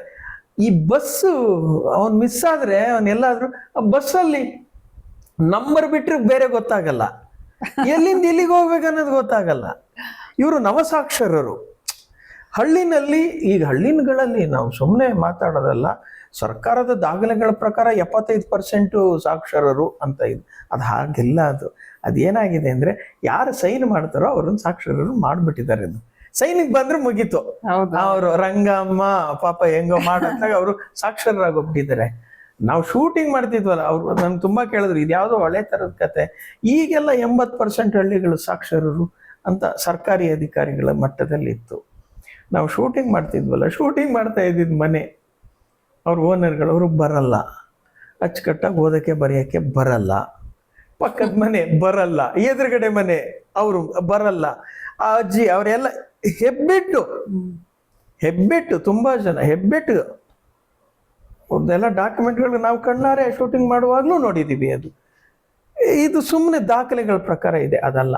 ನನಗೇನಪ್ಪ ಅಂದರೆ ಹೀಗೆ ಪ್ರತಿ ಮಗು ಕೂಡ ಈ ಥರದ್ದೊಂದು ಸಂಕಲ್ಪ ಮಾಡಿದ್ರೆ ಅದು ಸಾಧ್ಯ ಇದೆ ಅಂತ. ಈ ಕನಸು ಯಾಕೆ ಸಾಧ್ಯ, ಈಗ ಅದನ್ನೇ ಅವರು ಹೇಳ್ತಾ ಇದ್ದಿದ್ದು. ಮಕ್ಕಳು, ಈಗ ನಾನು ಇದ್ರ ಬಗ್ಗೆ ತುಂಬ ಮಕ್ಕಳು ಬಂದು ನಿಮಗೆ ಏನು ಅಂಕಲ್ ನಾನು ನಿಮಗೆ ನಮ್ಮ ಕನ್ನಡ ಕಲಿಸ್ತೀನಿ ಅಂತ ಒಂದು ಹೂ ಕೊಟ್ಟು ಹೇಳಿದ್ರೆ ಇಲ್ಲ ಅನ್ನಲ್ಲ ಅವನು. ಯಾಕೆ ಅಂದರೆ ಇಲ್ಲ ಅಂದರೆ ಮಗು ಹರ್ಟ್ ಆಗತ್ತೆ. ಅದೇ ನಾನು ಕನ್ನಡ ಕಲಿಯಪ್ಪ ಅಂದರೆ ಅವನು ಹರ್ಟ್ ಆಗ್ತಾನೆ, ಯಾಕೆ ಕಲಿಬೇಕು. ಸೊ ಹಾಗಾಗಿ ನಾನೇನು ಹೇಳೋದು, ಇವತ್ತು ಮಕ್ಕಳು ಮನಸ್ಸು ಮಾಡಿದ್ರೆ ಮಾತ್ರ ಈ ಭಾಷೆ ಉಳಿಯೋಕ್ಕೆ ಸಾಧ್ಯ. ಆದರೆ ಆ ಮಕ್ಕಳಿಗೆ ಇದು ಅನ್ನದ ಭಾಷೆ, ಕೆಲಸದ ಭಾಷೆ, ಇವೆಲ್ಲ ಏನೋ ಮಾಡಿಬಿಟ್ಟು ಏನಾಗಿದೆ, ಆ ಭಾಷೆ ಮೇಲೆ ಒಂದು ಪ್ರೀತಿನೂ ಇಲ್ಲ, ಗೌರವನೂ ಇಲ್ಲ, ಬೇಕಾಗೂ ಇಲ್ಲ. ಇನ್ನು 50 ವರ್ಷ ಕಳೆದ್ರೆ ಅದು ಇಲ್ವೇ ಇಲ್ಲ. ಯಾರಿಗೆ ಹವ್ಯಾಸ ಇರುತ್ತೋ ಪ್ರೀತಿ ಇರುತ್ತೋ ಅವ್ರು ಮಾತ್ರ ಉಳ್ಕೊಳ್ಳೋ ಸಂಸ್ಕೃತ ತರ ಆಗತ್ತೆ. ಇವತ್ತಿಗೂ ಅದು ಜೀವಂತವೇ, ಆದ್ರೂ ಕೂಡ ಅದು ಸತ್ತ ಭಾಷೆ ಅಂತ ಪರಿಗಣಿಸ್ತದೆ ಅಲ್ವಾ. ಕನ್ನಡ ಕೂಡ ಹಾಗೆ ಒಂದ್ ದಿವಸ ಆಗಬಹುದು. ನನಗೆ ಅದಕ್ಕೆ ಏನಪ್ಪಾ ಅಂದ್ರೆ ಒಂದು ಕಾಳಜಿ, ಹೊರಗಡೆಯಿಂದ ಬಂದವರು ಇರ್ಲಿ ಎಲ್ಲರನ್ನೂ ಕನ್ನಡಿಗರನ್ನ ಮಾಡ್ಬಿಡಿ ಅಂತ ಕಲ್ಸೋದಕ್ಕೆ ನಾನು ನಮ್ಮ ಒಂದು ಸಂಸ್ಥೆಯವರಿಗೆ ಹೇಳಿದೆ, ನೋಡಿ ಈ ಥರದೊಂದು ಥಾಟ್ ಇದೆ. ಒಂದು ಮಗು ಬಂದು ಈಗ ನಿಮ್ಮ ಇದರಲ್ಲಿ ಇನ್ಸ್ಟಿಟ್ಯೂಷನ್ನಲ್ಲಿ ಎಷ್ಟೊಂದು 15 ಜನ ವರ್ಕರ್ಸ್ ಎಲ್ಲ ನಾರ್ತ್ ಇಂಡಿಯನ್ಸು, ಆಯ್ತಾ. ನಾನೇನು ಮಾಡ್ತೀನಿ, ಒಂದು ಮಗು ಕಳಿಸ್ಕೊಡ್ತೀನಿ, ಆ ಮಗು ಎಲ್ರಿಗೂ ಕೊಟ್ಬಿಟ್ಟು ನಾನು ಕನ್ನಡ ಕಲಿಸ್ತೀನಿ ಅಂತ. ಅದಕ್ಕೆ ಬೇಡ ಅಂತಾರ ಅಂದರು. ಹೌದಲ್ಲ, ಒಂದು ಕೆಲಸ ಮಾಡಿ, ನಮ್ದು ಆ ಇದ್ರದ್ದಿದೆ, ಆ ಮಗುಗೆ ಏನು ಕೊಡ್ತೀರಾ ನೀವು ಅನ್ನುವಂಥದ್ದು ಅದನ್ನು ಹೇಳ್ತೀನಿ. ಅವರು 5,000 ರೂಪಾಯಿ ಕೊಡಿ ಅನ್ನುವಂಥದ್ದಿದೆ. ಅವನೇನು ಹೇಳ್ದ, ಅವನು 10,000 ರೂಪಾಯಿ ಕೊಡ್ತೀನಿ, ಒಂದು ಮಗು ಕಳಿಸಿ, ಅವ್ರೆಲ್ರಿಗೂ ಕಲಿಸಿ, ನಾನು ದುಡ್ಡು ಕೊಡ್ತೀನಿ ಅದು ಅಂತ. Very nice, beautiful. ಅಲ್ಲ, ಇದಕ್ಕಿಂತ ಇನ್ನೇನು ಬೇಕು? ಈಗ ಆ ಮಗು ಬಂದು ಕೇಳೋರು ಇಲ್ಲ ಅನ್ನಲ್ಲ, ಇವಂದು ಅವ್ರದ್ದೇನು ಖರ್ಚಾಗ್ತಿರ್ಲಿಲ್ಲ, ಖುಷಿ. ಒಂದು ಬೇರೆ ವಾತಾವರಣ, ನಾವು ಇದನ್ನ ಬೇರೆ ಎಲ್ಲ ಕನ್ನಡ ಸಂಘಟನೆಗಳಿಂದ ಅದೆಲ್ಲ ಏನೇನೋ ಇದೆ, ಅದು ಬೇರೆ ವಿಷಯ. ಈ ಸಿನಿಮಾ ನೋಡುವಾಗ ಈ ರೀತಿಯ ಒಂದು ಸಂಕಲ್ಪವನ್ನು ಮಕ್ಕಳು ಮಾಡಿದ್ರೆ, ಗುರುಗಳು ಮಾಡಿದ್ರೆ, ಇವ್ರುಗಳು ಮಾಡಿದ್ರೆ ಈ ಥರ ಒಳ್ಳೇದಾಗತ್ತೆ ಅನ್ನುವಂಥದ್ದು ನಮ್ಮ ಉದ್ದೇಶ. ಇದು ಮೊದಲನೇ ಪಾಯಿಂಟ್. 2ನೇ ಪಾಯಿಂಟ್, ಮಕ್ಕಳಿಗೇನು ಲಾಭ ಅನ್ನೋದು 2ನೇ ಪಾಯಿಂಟ್ ನಾನು ಹೇಳಕ್ಕೆ ಇಷ್ಟಪಡ್ತೀನಿ. ಏನು, ಮಕ್ಕಳು ಕಲಿಯೋ ಹಂತದಿಂದ ಕಲಿಸೋ ಹಂತಕ್ಕೆ ಬದಲಾಗ್ತಾರೆ. ಅದು ಏನು ನ್ಯಾಚುರಲ್ ಆಗಿ ಅವರು ಪ್ರೌಢರಾಗ್ತಾರೆ, ಅವರು ಯೋಚನೆ ಮಾಡೋ ರೀತಿ ಬದಲಾಗತ್ತೆ. ಈ ಒಂದು ಮಗು ಬರ ಇಲ್ಲಿ ಅಂತೀರಿ, ಅದು ಕಲ್ಸಕ್ಕೆ ಬಂದಾಗ ಬನ್ನಿ ಮೇಷ್ಟ್ರೆ ಅಂದ್ಬಿಡ್ತೀರಿ, ಒಂದು ಬೇರೆನೇ ಆದಂಥ ಗೌರವ ಅಲ್ವಾ. So they will be proud of them self. ಆಮೇಲೆ ಈಗ ನಮ್ಮನ್ನು ಗುರುತಿಸ್ತಾ ಇದ್ದಾರೆ, ಗೌರವಿಸ್ತಾ ಇದ್ದಾರೆ, ನಾನು ಹೀಗಿರ್ಬೇಕು ಹಾಗಿರ್ಬೇಕು ಅಂತ ಅವ್ರಿಗವರೇ ರೂಲ್ಸ್ ಹಾಕೊಳ್ತಾರೆ. ಅವರು ಪ್ರಶ್ನೆಗಳು ಕೇಳಲ್ಲ, ಉತ್ತರಗಳನ್ನು ಕಂಡುಕೊಳ್ತಾರೆ ಅವರಲ್ಲಿ. ಅಂದರೆ ಅವರ ವ್ಯಕ್ತಿತ್ವವೇ ಬದಲಾಗತ್ತೆ ಅಲ್ವಾ, ಅವ್ರ ಚಿಂತನೆಗಳು ಬದಲಾಗತ್ತೆ, ಅವರ ಐಡೆಂಟಿಟಿ, ಅವ್ರೇನು ಗುರುತಿಸ್ಕೊಳ್ಳೋ ಅದು ಎಲ್ಲವೂ ಬದಲಾಗತ್ತೆ. ಮಕ್ಕಳ ಮನೋವಿಕಾಸ ತುಂಬ ಚೆನ್ನಾಗಾಗತ್ತೆ. ದಯವಿಟ್ಟು ಇದಕ್ಕೆ ಪ್ರಯತ್ನ ಮಾಡಲಿ. ಇದನ್ನು ಅರ್ಥ ಮಾಡ್ಕೊಂಡು ಎಲ್ಲರೂ ಸಪೋರ್ಟ್ ಮಾಡಿ, ಮಕ್ಕಳು ಮನೋವಿಕಾಸ ತುಂಬ ಚೆನ್ನಾಗಿ ಆಗತ್ತೆ. ಇದು ನಾವು ಹೇಳಕ್ಕೆ ಹೊರಟಿರೋದು. Super sir. ಅವ್ರು ಹೇಳೋ ಪ್ರಕಾರ ಈ ಸಿನಿಮಾದಲ್ಲಿ ಒಬ್ಬ ದಿನನಿತ್ಯದಲ್ಲಿ ನಾವು ಕನ್ನಡವನ್ನು ಹೇಗೆ ಬಳಸ್ಕೊಂಡು ಹೋಗಬಹುದು ಅನ್ನೋದನ್ನ ಒಂದು ಚಿಕ್ಕ ಹುಡುಗಿ ಮೂಲಕ ಹೇಳೋದ್ ಪ್ರಯತ್ನವನ್ನು ಮಾಡಿದ್ದಾರೆ. ಜೊತೆಗೆ ಕನ್ನಡವನ್ನ ಮಕ್ಕಳು ಕಲಿಸ್ಕೊಟ್ಟಾಗ, ಮಕ್ಳು ಏನೇ ಹೇಳ್ಕೊಟ್ರೆ ಅದನ್ನೊಂದು ಇಮಿಟೇಟ್ ಮಾಡೋದೇ ಖುಷಿ. ಅಂಥದ್ರಲ್ಲಿ ಅವ್ರು ಮುಂದೆ ಬಂದು ಕಲಿಸ್ತೀನಿ ಅಂತ ಬಂದಾಗ ಮಕ್ಕಳಿಗೂ ಒಂದು, ನೀವು ಹೇಳಿದಾಗ ಅವರ ಒಂದು ಮನೋವಿಕಾಸ ಆಗುತ್ತೆ. ಒಂದು ಒಳ್ಳೆ ಮೆಸೇಜ್ ಇದೆ ಸಿನಿಮಾದಲ್ಲಿ, ಅಂಡ್ ಎಂಟರ್ಟೈನ್ಮೆಂಟ್ ಪಕ್ಕಾ ಇದೆ. ಬಿಕಾಸ್ ನಿಮ್ಮ ಮುಖ್ಯ ಪಾತ್ರಧಾರಿಗಳು ಹೀರೋಯಿನ್ ಅನ್ನು ಆಲ್ರೆಡಿ ಮಾತಾಡ್ಸಿದ್ರೆ, ಹೀರೋಯಿನ್ ಅಂತೂ ಸೂಪರ್ ಆಗಿದ್ದಾಳೆ, ಅವಳು ಅದೇ ರೀತಿ ಪರ್ಫಾರ್ಮ್ ಕೂಡ ಮಾಡಿರ್ತಾರೆ ಅನ್ನೋ ಒಂದು ನಂಬಿಕೆ ಇದೆ ಸರ್. ಅಂಡ್ ಡಿಸ್ಟ್ರಿಬ್ಯೂಟರ್ ಸರ್, ನಿಮ್ಮ ಜೊತೆ ಒಂದು ಪ್ರಶ್ನೆ. ಈಗ ಎಷ್ಟು ಥಿಯೇಟರ್ಗಳಲ್ಲಿ ರಿಲೀಸ್ ಮಾಡ್ತಾ ಇದ್ದೀರಾ? ಒಂದು 3 ಸಿಂಗಲ್ಸ್ ರಿಲೀಸ್ ಮಾಡಿ 100-120 ಅಂತ ಅನ್ಕೊಂಡಿದ್ದೆ. ಮಲ್ಟಿಪ್ಲೆಕ್ಸ್ ಒಂದು 20 ಎಲ್ಲ ಸೇರಿ ಒಂದು 100-125. ಆಲ್ರೆಡಿ ನಮ್ಗೆ 80 ಆಗೋಗಿದೆ. ಓಕೆ. ಈಗ 50 ರೂಪೀಸ್ ಟಿಕೆಟ್ ಪ್ರೈಸ್ ಏನೋ ಬುಕ್ ಮಾಡಿದ್ರೆ ಅದು ಒಂದು ಹೊಸ ಪ್ರಯತ್ನ. ಅದ್ರ ಜೊತೆಗೆ ಬೇರೆ ಗಿಮಿಕ್, ಚಮಕ್ ಆಲ್ರೆಡಿ ಅದೆಲ್ಲ ಇರ್ಲೇಬೇಕು ಸಿನಿಮಾ ಮಾಡ್ಬೇಕಂದ್ರೆ. ಈಗ ಮೇಡಮ್ ನೀವು 50 ರೂಪಾಯಿ ಕೊಟ್ರಿ, ಸರಿ, 50 ರೂಪಾಯಿ ಕೊಟ್ರೆ ಜನ ಒಳಗಡೆ ಯಾಕೆ ಬರ್ಬೇಕು?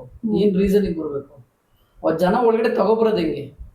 ಇವಾಗೆಲ್ಲ ಏನಾಗಿದೆ ಮೇಡಮ್, ಜನಕ್ಕೆ ಮೌತ್ ಪಬ್ಲಿಸಿಟಿ ಬಂದ್ರು ಅದು ಫೇಕ್ ಇರ್ಬೋದು ಅನ್ನೋದ್ರ ಅನ್ಸ್ಬಿಟ್ಟಿದೆ. ಅವ್ರವ್ರೇ ಪ್ರಚಾರ ಮಾಡ್ಕೊಂತಾರೆ, ಅವ್ರವ್ರೇ ಹೇಳ್ಕೊಂತಾರೆ, ಸಿನಿಮಾದಲ್ಲಿ ಏನಿದೆಯೋ ಇಲ್ವೋ ನೋಡೋಣ ಬಿಡು, ಅವಾಗ ಬಂದಾಗ ನೋಡೋಣ ಬಿಡು, ಟಿವಿಲಿ ಬರ್ತದೆ ನೋಡೋಣ ಬಿಡು, ಮೊಬೈಲಲ್ಲಿ ಬರ್ತದೆ ನೋಡೋಣ ಬಿಡು, ಎಲ್ಲ ನೋಡೋಣ ಬಿಡೋದ್ರಲ್ಲಿ ಇದಾರೆ, ನೋಡೋಣ ಅನ್ನೋರು ಯಾರು ಆಗ್ತಾ ಇಲ್ಲ. ಅದು ಸಮಸ್ಯೆ ಇರೋದು ಬಿಡು. ಅದಕ್ಕೆ ನಾವೇನಂದ್ರೆ ನೋಡೋರ್ನ ಕರ್ಕೊಬರ್ಬೇಕಂತ ಪ್ಲಾನ್ ಮಾಡಿದೀವಿ. ಹೆಂಗೆ ಈಗ ಈ 50 ರೂಪಾಯಿ ಮಾಡಿದ ರೀಸನ್ ನಾವು ಅದೇನೆ ಒಪ್ಕೊಂಡಿದ್ ರೀಸನ್ ಏನಂದ್ರೆ ರಿಸ್ಕ್ ಇದೆ. ಬಟ್ ರಿಸ್ಕ್ ಏನಕ್ಕೆ? ಬಟ್ ಜನ ಒಳಗಡೆ ಬಂದ್ರೆ, ಯಾರು ರೋಡಲ್ಲಿ ಹೋಗ್ತಾ ಇದ್ದಾನೆ ಮೇಡಮ್, 50 ರೂಪಾಯಿ ಟಿಕೆಟ್ ಇದೆ ಅಂದ್ರೆ ಇರಪ್ಪ ಒಂದ್ 2 ಅವರ್ ಟೈಮ್ ಪಾಸ್ ಮಾಡೋಣ ಅಂತ ಒಳಗಡೆ ಬಂದ್ರೆ ಅವನ್ಗೆ ನಾವು ಮೋಸ ಮಾಡಲ್ಲ. ಒಳ್ಳೆ ಕಂಟೆಂಟ್ ಕೊಟ್ಟಿದ್ದೀವಿ, ಒಳ್ಳೆ ಮ್ಯಾಟರ್ ಅಂದ್ರೆ ಒಳ್ಳೆ ವಿಷಯ ಇದೆ. ಆ ವಿಷಯ ಇರೋದ್ರಿಂದ ಅವನು ಇನ್ನೊಂದು 4 ಜನ ಸ್ಪ್ರೆಡ್ ಮಾಡ್ಬೋದು. 4 ಜನ ಒಳಗಡೆ ಬಂದ್ರೇನೆ ಆ ಮೌತ್ ಪಬ್ಲಿಸಿಟಿ ಅನ್ನೋದು ಓಪನ್ ಆಗೋದು. ಅದೇ ಹೇಳೋದಲ್ಲ ನಾನು, ಇವಾಗ ಮೌತ್ ಪಬ್ಲಿಸಿಟಿನೂ ಫೇಕ್ ಅನ್ನೋ ತರ ಆಗೋಗಿದೆ. ಬಟ್ ಸಿನಿಮಾ ಕಂಟೆಂಟ್ ಚೆನ್ನಾಗಿದೆ, ಅದಕ್ಕೆ ನಾವೆಲ್ಲರೂ ಇಷ್ಟೊಂದು ಕೂತ್ಕೊಂಡು ಮಾತಾಡ್ತಾ ಇದೀವಿ. ಸಿನಿಮಾ ಚೆನ್ನಾಗಿಲ್ಲ ಅಂದ್ರೆ ನಾವ್ ಯಾಕೆ ನಿಮ್ ಹತ್ರ ರಿಕ್ವೆಸ್ಟ್ ಮಾಡ್ಬೇಕು ಸಿನಿಮಾ ಬಂದು ನೋಡಿ ಅಂತ. ಸೊ ಒಂದು ಒಳ್ಳೆ ಕಂಟೆಂಟ್ ಇರೋಂಥ ಸಿನಿಮಾ, ಇದಕ್ಕೆ ರಿಸ್ಕ್ ಹಾಕಿದೀವಿ. ರಿಸ್ಕ್ ನಿಜವಾಗ್ಲೂ ಹಾಕಿದ್ವಿ, ರಿಸ್ಕ್ ಫ್ಯಾಕ್ಟರ್ಸ್ ಇದೆ, ಬಟ್ ಅದನ್ನ ನಾವು ತುಂಬಾ ಕ್ಲೀನ್ ಆಗಿ ಈಸಿಯಾಗಿ ನಾವು ಸಾಲ್ವ್ ಮಾಡ್ಕೊಂಡು ಹೋಗ್ತಾ ಇದೀವಿ. ಸೊ ಹಂಗಾಗಿ ನೀಟಾಗಿ ಆಗ್ತದೆ. ಅಂದ್ರೆ ನಮ್ಮ ಪ್ರಯತ್ನಗಳೆಲ್ಲವನ್ನ ಮಾಡಿ ಮುಗಿಸಿ ಕೊನೆಗೆ ಕೃಷ್ಣ ಅಂತ ಕೈ ಎತ್ತಿ ನಿಂತ್ಕೊಂಡ್ಬಿಡೋದು ಅಷ್ಟೇ. ಇದು ನಾವು ಮಾಡ್ತಾ ಇರೋದು. ನನ್ಗೆ ಫೀಲ್ ಆಗ್ತಾ ಇರೋದು ಜನ ಈ ಸಿನಿಮಾ ಕೈ ಬಿಡಲ್ಲ. ಬಿಕಾಸ್ ನಾವು ನಾಟ್ ಓನ್ಲಿ ಫಾರ್ ಕಮರ್ಷಿಯಲ್ ಅಂತ ನಾನು ಹೇಳ್ತಾ ಇಲ್ಲ, ಇದು ಕಮರ್ಷಿಯಲ್ ಆದಲ್ಲ ಇದ್ರು ಏನ್ ಈ ಕಂಟೆಂಟ್ ಅಂತ ಅಟ್ಲೀಸ್ಟ್ ಒಂದ್ ಸ್ವಲ್ಪ ಜನ ನಮ್ಗೆ ಸಪೋರ್ಟ್ ಮಾಡ್ತಾರೆ ಅಂತ ನಿಜ ಎಕ್ಸ್ಪೆಕ್ಟೇಷನ್ ಇದೆ. ಬಿಕಾಸ್ ಅದ್ ನಿಮ್ಗೆ ನೀವು ಪೋಸ್ಟ್ಗಳು ನೋಡಿದ್ರೆ ಅನ್ಸುತ್ತೆ ನಿಮ್ಗೆ ಒನ್ ಟೈಮ್ ವಾಚಬಲ್ ಅನ್ನೋ ತರನಾದ್ರೂ ಅನ್ಸುತ್ತೆ. ಬಿಕಾಸ್ ಆ quality of making, quality of cinema, ಆ ಕ್ವಾಲಿಟಿ ಆಫ್ ಕಂಟೆಂಟ್ ನಾವು ಅದ್ರಲ್ಲಿ ಕೊಟ್ಟಿದೀವಿ. ಖಂಡಿತ ಎಲ್ಲರೂ ನೋಡ್ತಾರೆ ಅಂತ ಅನ್ಕೊಂತೀನಿ. ಇದ್ರ ಮಧ್ಯೆ ಈಗ ಪೈರಸಿ ಹಾವಳಿ ಇದೆ, ಸಿಕ್ಕಾಪಟ್ಟೆ ಯುದ್ಧಗಳೇ ನಡೀತಾ ಇವೆ. ಸೊ ಒಂದು ಸ್ಟ್ರಕ್ಚರ್ ಮಾಡ್ಕೊಂಡಿರ್ತಾರೆ ಈಗ ಆ ಹಾವಳಿಯಿಂದ ತಪ್ಪಿಸ್ಕೋಬೇಕಂದ್ರೆ ಅಲ್ಲಿ ಇಲ್ಲಿ ಅವೈಲೇಬಿಲಿಟಿ ಇರುವಲ್ಲಿ ಸಿನಿಮಾಗಳನ್ನ ನೋಡ್ಬಿಡ್ತೀವಿ ಅನ್ನೋರೇ ಜಾಸ್ತಿ. ನೀವು ಹೇಳ್ದಂಗೆ ಟಿಕೆಟ್ 50 ರೂಪಾಯಿ ಇಟ್ಟು ಅಥವಾ ಫ್ರೀ ಇಟ್ಟು ನಾನೇ ದುಡ್ಡು ಕೊಡ್ತೇನೆ ಅಂದ್ರೂ ಬರದೇ ಇರುವಂತಹ ಒಂದು ಮನಸ್ಥಿತಿಗಳು ಕೂಡ ಇವೆ. ಇವಾಗ ಅದು ಉಲ್ಟನಾಗಿ ಹೋಗಿದೆ. ನಾವು ಅವ್ರು 100 ರೂಪಾಯಿ ಕಾಸು ಕೊಟ್ಟು ಕರ್ಸಿ, 200 ರೂಪಾಯಿ ಕಾಸು ಕೊಟ್ಟು ಕರ್ಸಿ, ಟಿಕೆಟ್ ಕೊಟ್ಟು ಸಿನಿಮಾ ತೋರಿಸಿ ಅದನ್ನೇ ಇದನ್ನು ಆಗೋಗಿದೆ ಇವಾಗ. ಅಂದ್ರೆ ಏನಂದ್ರೆ ಇಂಡಸ್ಟ್ರಿ ಅಷ್ಟು ಇದಾಗಬಾರ್ದಾಯ್ತು ಅನ್ನೋ ನಮ್ದು ಇಂಟೆನ್ಷನ್ ಇದೆ ಮೇಡಮ್. ಕೆಲವರು ಇಲ್ಲಿ ಕೆಲವರು ದೊಡ್ಡವ್ರು ಇರ್ಬೋದು, ಚಿಕ್ಕವ್ರು ಇರ್ಬೋದು, ಇಲ್ಲ ಮೀಡಿಯಂ ಇರ್ಬೋದು, ನಾವು ನಮ್ಮ ಬೇಳೆ ಬೇಯಿಸ್ಕೊಳ್ಳೋಕೋಸ್ಕರ ನಮ್ಮನ್ನ ನಾವೇ ತಿಂತ ಇದೀವಿ. ಇದಂದ್ರೆ ಈಗ ನನ್ನ ಸಿನಿಮಾಗೆ ಯಾರು ಬರಲ್ಲ 4 ಜನ, ನನ್ನ ಮಾರ್ಕೆಟ್ ಏನಾಗುತ್ತೆ ಅಂತ 4 ಜನ ಕರ್ಕೊಡ್ಬೋದು. ಇಲ್ಲ ಇಲ್ಲಾಂದ್ರೆ ನಾವು ನಿಮಗೆ ಟೆಂಪ್ಟ್ ಮಾಡ್ಬೋದು, ಸರ್ ನೀವು ಹಿಂಗ್ ಬಂದ್ರೆ ಹಿಂಗಾಗ್ಬೋದು, ಸರ್ ಹಿಂಗ್ ಬಂದ್ರೆ ಹಿಂಗಾಗುತ್ತೆ ಅಂತ. ಇಲ್ಲಿ ಏನಾಗಿದೆ ವಯಸ್ ವರ್ಷ ಇಲ್ಲ ಅವ್ರು ನಮ್ಗೆ ಹೇಳಿ ನಾವು ಮಾಡಿರ್ಬೋದು, ಇಲ್ಲ ನಾವ್ ಹೇಳಿ ಅವ್ರು ಮಾಡಿರ್ಬೋದು, ಬಟ್ ಅದು ಹಾಳಾಗ್ಬಿಟ್ಟಿದೆ ಆಲ್ರೆಡಿ. ಸೊ ಇದನ್ನ ಸ್ಟಾಪ್ ಮಾಡ್ಬೇಕನ್ನೋ ನಮ್ಮ ಇಂಟೆನ್ಷನ್. ಒರಿಜಿನಲ್ ಆಡಿಯನ್ಸ್ ಅನ್ನೋರು ಜನ ಥಿಯೇಟರ್ಗೆ ಬರಲಿಬೇಕು. ಮತ್ತೆ ಇನ್ನೊಂದೇನಂದ್ರೆ ಈಗಲೂ ಕೆಲವರು ಥಿಯೇಟರ್ ಆಡಿಯನ್ಸ್ ಇದ್ದಾರೆ, ಸಿನಿಮಾ ಲವರ್ಸ್ ಇದ್ದಾರೆ. ಅಲ್ಲಿ ಯಾವ ಸಿನಿಮಾ ಹಾಕಿದಾರೆ ನೋಡೋದಿಲ್ಲ ಮೇಡಮ್. ಫಸ್ಟ್ ಬಂದು ಒಳಗಡೆ ಬರ್ತಾರೆ ಅವ್ರು. ಆ ಸಿನಿಮಾ ನೋಡೋಕ್ಕೆ ಆತರ ಬರುವಂತ ಆಡಿಯನ್ಸ್ಗೆ ನಾವು ಮೋಸ ಮಾಡಬಾರ್ದು ಅನ್ನೋದು ನಮ್ಮ ಇಂಟೆನ್ಷನ್ ಅಷ್ಟೇ. ಸೊ ಅದನ್ನ ಪ್ಲಾನ್ ಮಾಡಿ ಮಾಡ್ತಾರೆ. ಅಂದ್ರೆ ನಾನು ಏನ್ ಹೇಳೋದಂದ್ರೆ ಎಂತೆಂಥ ದೊಡ್ಡ ಸ್ಟಾರ್ಗಳು ಅಂಥವ್ರ ಚಿತ್ರಗಳೇನೆ ಅದೆಲ್ಲವೂ ನಡೀತಾ ಇರ್ತದೆ. ಅದು ಏನು ಬೇಕಾದರೂ ರಿಸಲ್ಟ್ ತಗೊಳ್ತದೆ ಮೊದಲನೇ ದಿವಸನೇ ಅಲ್ವಾ. ಹಾಗೆ ನಾವು ಕೂಡ ಅಂಥದ್ದು ಏನು ದೊಡ್ಡ ನಿರೀಕ್ಷೆಗಳನ್ನು ಇಟ್ಕೊಳ್ಳದೆ ನಿಜವಾದ ಪ್ರೇಕ್ಷಕ ವರ್ಗ ಬಂದು ನಿಜವಾಗಿ 4 ಒಳ್ಳೆ ಮಾತು ಹೇಳಿದ್ರೆ ಸಾಕಾಗತ್ತೆ. ಸೊ ಹಾಗಾಗಿ ನಾವು ಯಾತಕ್ಕೆ ನೋಡಬೇಕು ಅನ್ನುವಂಥದ್ರದನ್ನು ಪೂರ್ತಿ ಕಾರಣ ಕೊಟ್ಟಿದ್ದೀನಿ. ಮಕ್ಕಳು, ದೊಡ್ಡವರು, ಗುರುಗಳು, ಸಮಾಜ ಇಷ್ಟೂ ಜನ ಯಾಕೆ ನೋಡಬೇಕಾಗತ್ತೆ ಅಂದರೆ ಈ ಕಾರಣಕ್ಕೆ. ಯಾರ್ಯಾರಿಗೆ ಏನೇನಿದೆ ಅಂತ ಎಲ್ಲವೂ ಕೂಡ ಇದೆ. ಇದೆಲ್ಲದಕ್ಕೂ ಇದೊಂದು ಸ್ಫೂರ್ತಿ ಆಗಲಿ ಅನ್ನೋದಷ್ಟೇ, ಒಂದು ಸ್ಫೂರ್ತಿ. ಇದಿಲ್ಲದೇನೂ ಆ ಕೆಲಸ ಮಾಡಿದ್ರೆ ಸಂತೋಷವೇ, ಅದೇನು ಪರವಾಗಿಲ್ಲ, ಆದರೆ ಇದೊಂದು ಸ್ಫೂರ್ತಿ ಆಗಲಿ ಅನ್ನೋದು ನಮ್ಮ ಆಶಯ. ಸೊ ಒಂದು ಒಳ್ಳೆ ಸದಾಶಯ, ಸದುದ್ದೇಶದ ಈ ಕಾರ್ಯಕ್ಕೆ ನಾವು ವೈಯಕ್ತಿಕವಾಗಿ ನಾವು ಎಲ್ಲ ಕನ್ನಡಿಗರನ್ನು ಕೂಡ ಪ್ರಾಮಾಣಿಕವಾಗಿ ಕೇಳ್ಕೊಳ್ಳೋದೇನೆಂದರೆ, ದಯವಿಟ್ಟು ಚಿತ್ರಮಂದಿರಗಳಿಗೆ ಬಂದು ನೋಡಿ. ನಿಮಗೆ ಚೆನ್ನಾಗಿದೆ ಅಂತ ಅನಿಸಿದ್ರೆ ಸಪೋರ್ಟ್ ಮಾಡಿ, ಚೆನ್ನಾಗಿದೆ ಅಂತ ಅನ್ನಿಸ್ಬೇಕು ನಿಮಗೆ. ದಯವಿಟ್ಟು ಹಾಗೆ ನೋಡಿ ಸಪೋರ್ಟ್ ಮಾಡಿ. ಇಷ್ಟು ಮಾತ್ರ ನಾನು ಕೇಳ್ಕೊಳ್ಳೋದಕ್ಕೆ ಇಷ್ಟಪಡ್ತೀನಿ. Thank you. ನಿಮಗೆ ಒಂದು ಕೊನೆ ಪ್ರಶ್ನೆ. ಕೆಲವೊಮ್ಮೆ ಸಿನಿಮಾ ರಿಲೀಸ್ ಮಾಡೋದು ನೀವು ಇದರಲ್ಲಿ ಈ ಸಿನಿಮಾ ಜೊತೆಗೆ ಒಟ್ಟಿಗೆ ಟ್ರಾವೆಲ್ ಮಾಡಿದ ಕಾರಣ ತುಂಬ ಸ್ವಲ್ಪ ಆಸಕ್ತಿ ಜಾಸ್ತಿ ಇರುತ್ತೆ. ಸ್ಟಿಲ್ 1 ವೀಕ್ ಆದಮೇಲೆ 2ನೇ ವಾರಕ್ಕೂ ಸಿನಿಮಾ ಉಳಿಸ್ಕೊಳ್ಳೋದು ಕೂಡ ತುಂಬ ಚಾಲೆಂಜಿಂಗ್. ಸೊ ಅದಕ್ಕೂ ಒಂದು ರೀತಿಯ ಸಿದ್ಧತೆಗಳು ಬೇಕು. ಕಂಟೆಂಟನ್ನು ಒಂದು ಕಡೆ ಪಬ್ಲಿಸಿಟಿ ಮಾಡ್ತಾ ಇರಬೇಕು, ರೀಚ್ ಆಗ್ತಾ ಇರಬೇಕು, ಇನ್ನೊಂದು ಕಾಸು ಇರಬೇಕು. ಸೊ ಹಿಂಗೆ ಪ್ಲಾನ್ ಮಾಡ್ಕೊಂಡಿದ್ರೆ, ಬಿಕಾಸ್ ಒಂದು ಮೌತ್ ಪಬ್ಲಿಸಿಟಿ ಅಂತ ನೀವೇನು ಒಳಗಡೆ ಬಂದು ಆತನಿಗೆ ಇಷ್ಟಪಟ್ಟ ಆತ ಮೌತ್ ಪಬ್ಲಿಸಿಟಿ ಮಾಡಿ ಅದೊಂದಷ್ಟು ಜನರಿಗೆ ರೀಚ್ ಆಗಿ ಬರುವಷ್ಟರಲ್ಲಿ ಒಂದಷ್ಟು ಟೈಮ್ ಬೇಕಾಗುತ್ತೆ. ಆ ಟೈಮನ್ನು ಹೆಂಗೆ ಪ್ಲಾನ್ ಮಾಡಿ ಆಸ್ ಅ ಡಿಸ್ಟ್ರಿಬ್ಯೂಟರ್, ಬಿಕಾಸ್ ನಿರ್ದೇಶಕರು ಅವರೆಲ್ಲ ಕನಸುಗಳನ್ನ ಪೇಪರಿಂದ ಸ್ಕ್ರೀನಿಗೆ ತಂದು 15ರ ತಾರೀಕುವರೆಗೆ ಅದು ಅವ್ರ ಮಗು, ಆಮೇಲೆ ಪ್ರೇಕ್ಷಕರ ಕೈಗೆ ಇಟ್ಬಿಡ್ತಾರೆ ಅದು ನಿಮ್ಮ ಮಗು. ಅದಕ್ಕಿಂತ ಮುಂಚೆ ಅದು ನಿಮ್ಮ ಕೈಲಿ ಕೊಟ್ಟಿರ್ತಾರೆ, ನಮ್ಮ ಮಗುನ ತಲುಪಿಸಿ ಅಂತ ಹೇಳ್ಕೊಂಡು.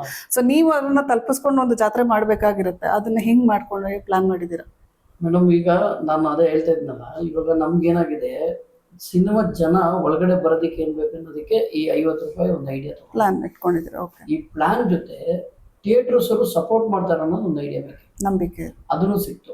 ಬಿಕಾಸ್ ನಾನು ಕಾಲ್ ಮಾಡಿದಾಗ ಅಷ್ಟು ಜನದಲ್ಲಿ 85% ಜನ ನಮಗೆ ಪಾಸಿಟಿವ್ ರಿಪ್ಲೈ ಕೊಡ್ತಾರೆ. ಅಂದ್ರೆ ಅವ್ರಿಗೂ ಥಿಯೇಟರ್ಗೆ ಜನ ಬರ್ಬೇಕಂತಾನೆ ಇದೆ ಹೊರತು ಯಾರು ಕಂಪ್ಲೀಟ್ಲಿ ಕಮರ್ಷಿಯಲ್ಲೇ ಇರ್ಬೇಕನ್ನೋದು ಯಾರು ಇಲ್ಲ ಮೇಡಮ್. ಸೊ ಇದೊಂದು ನಮ್ಗೆ ಐಡಿಯಾ ಸಿಕ್ತು. ಇನ್ನು ಕೆಲವೊಂದು ಏನಾಗುತ್ತೆ, ಈ ನಾವು ಮಾಡೋ ಸಿನಿಮಾ 2ನೇ ವಾರ ಹೋಗಲ್ಲ ಅಂತ ನೀವು ಹೇಳಿದ್ರಿ. 2ನೇ ವಾರಕ್ಕೆ ನಾವು ನಿಲ್ಸೋದೇ ಸರ್ಕಸ್ ಅಂತ. ಅದು ಆಕ್ಚುಲಿ ಹೌದು. ಯಾಕಂದ್ರೆ ನಾವು ನಮ್ಮ ಮೈಂಡ್ ಸೆಟ್ ಅಲ್ಲಿ ನೋಡಿರ್ತೀವಿ. ಸೇಮ್ ಎಕ್ಸಾಂಪಲ್, ಡಿಸ್ಟ್ರಿಬ್ಯೂಟ್ರು ನಮಗೆ ಅವ್ರಿಗೆ ಥಿಯೇಟರ್ ಕೊಡಿಸ್ಬೇಕನ್ನೋ ಹತ್ರ ಇರುತ್ತೆ, ಪ್ರೊಡ್ಯೂಸರ್ಸ್ಗೆ ಇರುತ್ತೆ, ನನಗೊಂದು 100 ಥಿಯೇಟರ್ ಸಿನಿಮಾ ರಿಲೀಸ್ ಆಗಬೇಕು ಅನ್ನೋದಿರುತ್ತೆ, ಇಲ್ವಾ ನಾನು 2ನೇ ವಾರ ಹೋಗ್ಲೇಬೇಕಂತ ಇರುತ್ತೆ. ಸೊ ಬಟ್ ಅಲ್ಲಿ ಎಂಡ್ ಆಫ್ ದಿ ಡೇ ಆ ಥಿಯೇಟರ್ ನಡೆಸೋರ್ಗು ಒಂದು ಮಿನಿಮಮ್ ಕಮಿಟ್ಮೆಂಟ್ ಅಂತ ಒಂದಿರುತ್ತೆ. ಬಿಕಾಸ್ ಅವರು ಸಿನಿಮಾ ನಡೆಸ್ಬೇಕಾದ್ರೆ ಅವ್ರಿಗೆ ಒಂದು ಮಿನಿಮಮ್ ವೇಜಸ್ ಅಂತ ಮಾಡಲೇಬೇಕು. ಎಕ್ಸಾಂಪಲ್, ಒಂದು ಯಾವುದೋ ಒಂದು ಥಿಯೇಟರ್ ತಗೊಳ್ಳಿ, ಅಲ್ಲಿ 3 ಶಿಫ್ಟ್ ವರ್ಕ್ ಮಾಡಬೇಕು workers, worst case 2 shift work ಮಾಡಬೇಕು. ಒಂದು ಶಿಫ್ಟಿಗೆ 4 ರಿಂದ 5 ಜನ ಇದ್ದಾರೆ ಅಂದ್ರೂ ಅವ್ರು ಟೋಟಲ್ 10 ಜನಕ್ಕೆ ಪೇಮೆಂಟ್ ಮಾಡಬೇಕು. ಎಲೆಕ್ಟ್ರಿಸಿಟಿ ಬಿಲ್ಲು, ಈಗಿನಿರೋ ದುಬಾರಿನಲ್ಲಿ ಎಲೆಕ್ಟ್ರಿಸಿಟಿ ಬಿಲ್ ಕಟ್ಟಬೇಕು. ಒಂದು ಲ್ಯಾಂಪ್ ಹೋದ್ರೆ ಆ ಲ್ಯಾಂಪ್ ಚಾರ್ಜಸ್ ತುಂಬ ಇದೆ. ಸೊ ಈ ಒಂದು ನಿಟ್ಟಿನಲ್ಲಿ ನಾವೇನು ಮಾಡಿದ್ದೀವಿ, ಸೊ ಅದಕ್ಕೆ ಈ ಪ್ಲಾನ್. ಅಟ್ಲೀಸ್ಟ್ ಅವ್ರಿಗೆ ಮಿನಿಮಮ್ ನಾಮಿನಲ್ ಅಮೌಂಟ್ ರಿಸೀವ್ ಆಗಬೇಕು ಅನ್ನೋದಕ್ಕೋಸ್ಕರ ಈ ಪ್ಲಾನು. ನಾಮಿನಲ್ ಅಮೌಂಟ್ ನಾವು ಇನ್ನೊಂದು ಅವ್ರ ಜೊತೆ ಆಲ್ಮೋಸ್ಟ್ ಕಮ್ಯುನಿಕೇಶನ್ ಇದ್ದೀವಿ ಸರ್. ಯಾವುದೇ ಸಿನಿಮಾ ಜನರಲ್ ಗೊತ್ತಿದೆ, 1-2-3 ದಿನದಲ್ಲಿ ನಾವು ರೀಚ್ ಮಾಡ್ತೀವಿ ಅನ್ನೋದು ಕಷ್ಟ ಇದೆ. ಸೊ ರೀಚ್ ಆಗೋದಕ್ಕೆ ಸ್ವಲ್ಪ ಟೈಮ್ ಬೇಕು ನಮಗೆ. ನೀವು ಟೈಮ್ ಕೊಡಬೇಕು. 2ನೇ ವಾರಕ್ಕಷ್ಟು at least worst case 1 or 2 shows ನೀವು ಹೋಲ್ಡ್ ಮಾಡ್ಬೇಕಂತ ಕಮ್ಯುನಿಕೇಶನ್ ಇಟ್ಕೊಂಡು ಈ ಸಿನಿಮಾ ಇವಾಗ ನಾವು ಪ್ಲಾನ್ ಮಾಡೋದು. ಜನರಲಿ ನಾವೆಲ್ಲ ಸಿನಿಮಾ ಹಂಗೇನೆ ಪ್ಲಾನ್ ಮಾಡೋದು ಮೇಡಮ್. ಏನಾಗುತ್ತೆ, ಪ್ರೊಡ್ಯೂಸರ್ಸ್ಗೆ ಇನ್ಕ್ಲೂಡಿಂಗ್ ನಾವು ಅನ್ಕೊಳ್ಳಿ, ಈಗ ಎಕ್ಸಾಂಪಲ್ ರಿಲೀಸ್ ಮುಂಚೆ ಹೆಂಗಿರುತ್ತೆ ಆ ಥರ ಅಂದರೆ ರಿಲೀಸ್ ಅದು ಇದು ಅದೇ ಇರುತ್ತೆ.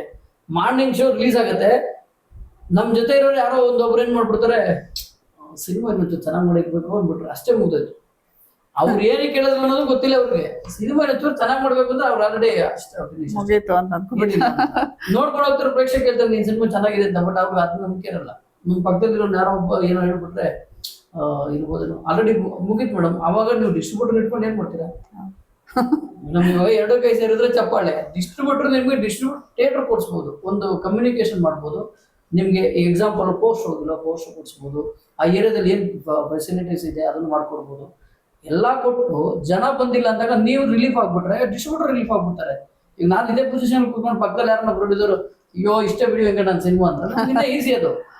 ಹೌದು. ಸೊ ಅದ್ರ ಬದಲು ನೀವು ವೆಂಕಟ್ ಇದು ಏನಾರು ಮಾಡೋಣ ನಾವು ತುಂಬಾ ಜನ ಪ್ರೊಡ್ಯೂಸರ್ಸ್ಗೂ ಸಪೋರ್ಟ್ ಮಾಡಿದ್ವಿ, ಮೂವ್ ಆಗ್ತಾ ಇರ್ತೀವಿ ಜೊತೆಲಿ.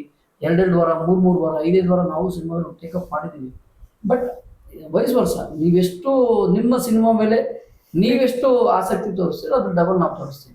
ಈ ಸಿನಿಮಾ ನಮಗೆ ಸ್ಪೆಷಲ್ ಬಿಕಾಸ್ ನಾವು ಸ್ಟಾರ್ಟಿಂಗ್ ಇಂದ ಜೊತೆ ಬಂದಿದ್ವಿ. ಸೊ ಅದೇ ನಮ್ದು ಎಲ್ಲ ಸಿನಿಮಾನು ಒಂದೇ ರೀತಿಯಿಂದ ನಾವು ಟ್ರೀಟ್ ಮಾಡೋದು. Nice sir. ಆ್ಯಕ್ಚುಲಿ ಒಬ್ಬ ಡಿಸ್ಟ್ರಿಬ್ಯೂಟರನ್ನು ಹೆಚ್ಚಾಗಿ ಒಂದು ಸಿನಿಮಾ ರಿಲೀಸ್ ಆದಮೇಲೆ ಬೈಯೋದು ಕೊನೆಯ ವ್ಯಕ್ತಿ ಅಂತ ಹೇಳಿದ್ರೆ ಡಿಸ್ಟ್ರಿಬ್ಯೂಟರ್ಗೆ. ಬಿಕಾಸ್ ಅವ್ರು ಸರಿಯಾಗಿ ರಿಲೀಸ್ ಮಾಡಿಲ್ಲ, ಅವ್ರಿಗೆ ನಿಲ್ಲಿಸ್ಬೋದಿತ್ತು, ಮತ್ತೊಂದು ಮಗದೊಂದು ಅಂತ. ಇಲ್ಲಿ ಇವ್ರು ಹೇಳಿದಾಗೆ 2 ಕಡೆಯಿಂದನೂ ಸಮಸ್ಯೆ ಇರುತ್ತೆ. ಸೊ ಅದಕ್ಕೆ ತುಂಬ ಇಂಪಾರ್ಟೆಂಟ್ ಕಮ್ಯುನಿಕೇಷನ್. ಅಂದ್ರೆ ಇವ್ರು ಬಿಡಿ ಈ ಸಿನಿಮಾದಲ್ಲಿ ಒಟ್ಟಿಗೆ ಟ್ರಾವೆಲ್ ಮಾಡಿರೋ ಕಾರಣ ಇವ್ರಿಗೆ ಹೆಚ್ಚಿನ ಆಸಕ್ತಿ ಇದೆ.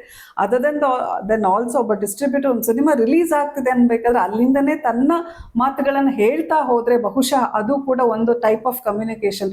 ಮಾತುಗಳಾಗುತ್ತೆ. ಒಬ್ಬ ಡಿಸ್ಟ್ರಿಬ್ಯೂಟರ್ ತಾನು ತಗೊಂಡಿರೋ ಸಿನಿಮಾ ಚೆನ್ನಾಗಿದೆ, ನಿಲ್ಲುತ್ತೆ ಅಂತ ಹೇಳಿದಾಗ ಅದು ಮಾತುಗಳಾಗುತ್ತೆ. ಅಲ್ಲಿ ಸಿನಿಮಾ ಮಂದಿ ಸಿನಿಮಾವನ್ನ ಪಬ್ಲಿಷ್ ಮಾತುಗಳ ಮೂಲಕ ಒಳ್ಳೆ ಸುದ್ದಿಯನ್ನು ಹಬ್ಬಿಸ್ತಾರೆ. ಚೆನ್ನಾಗಿದೆ ಅಂತ ಡಿಸ್ಟ್ರಿಬ್ಯೂಟರ್ ನಿಲ್ಲಿಸ್ತಾ ಇದ್ದಾರೆ. ಏನೋ ಇದೆ ಅನ್ನೋದು ಕೂಡ ಒಂದು ಥಾಟ್ ಬಂದಾಗ ಪ್ರೇಕ್ಷಕರು ಥಿಯೇಟರ್ಗೆ ಬರುವ ಸಾಧ್ಯತೆಗಳು ಇರುತ್ತೆ. ಹಾಗಾಗಿ ಡಿಸ್ಟ್ರಿಬ್ಯೂಟರ್ನ ಪಾರ್ಟ್ ಕೂಡ ತುಂಬಾ ಮುಖ್ಯ.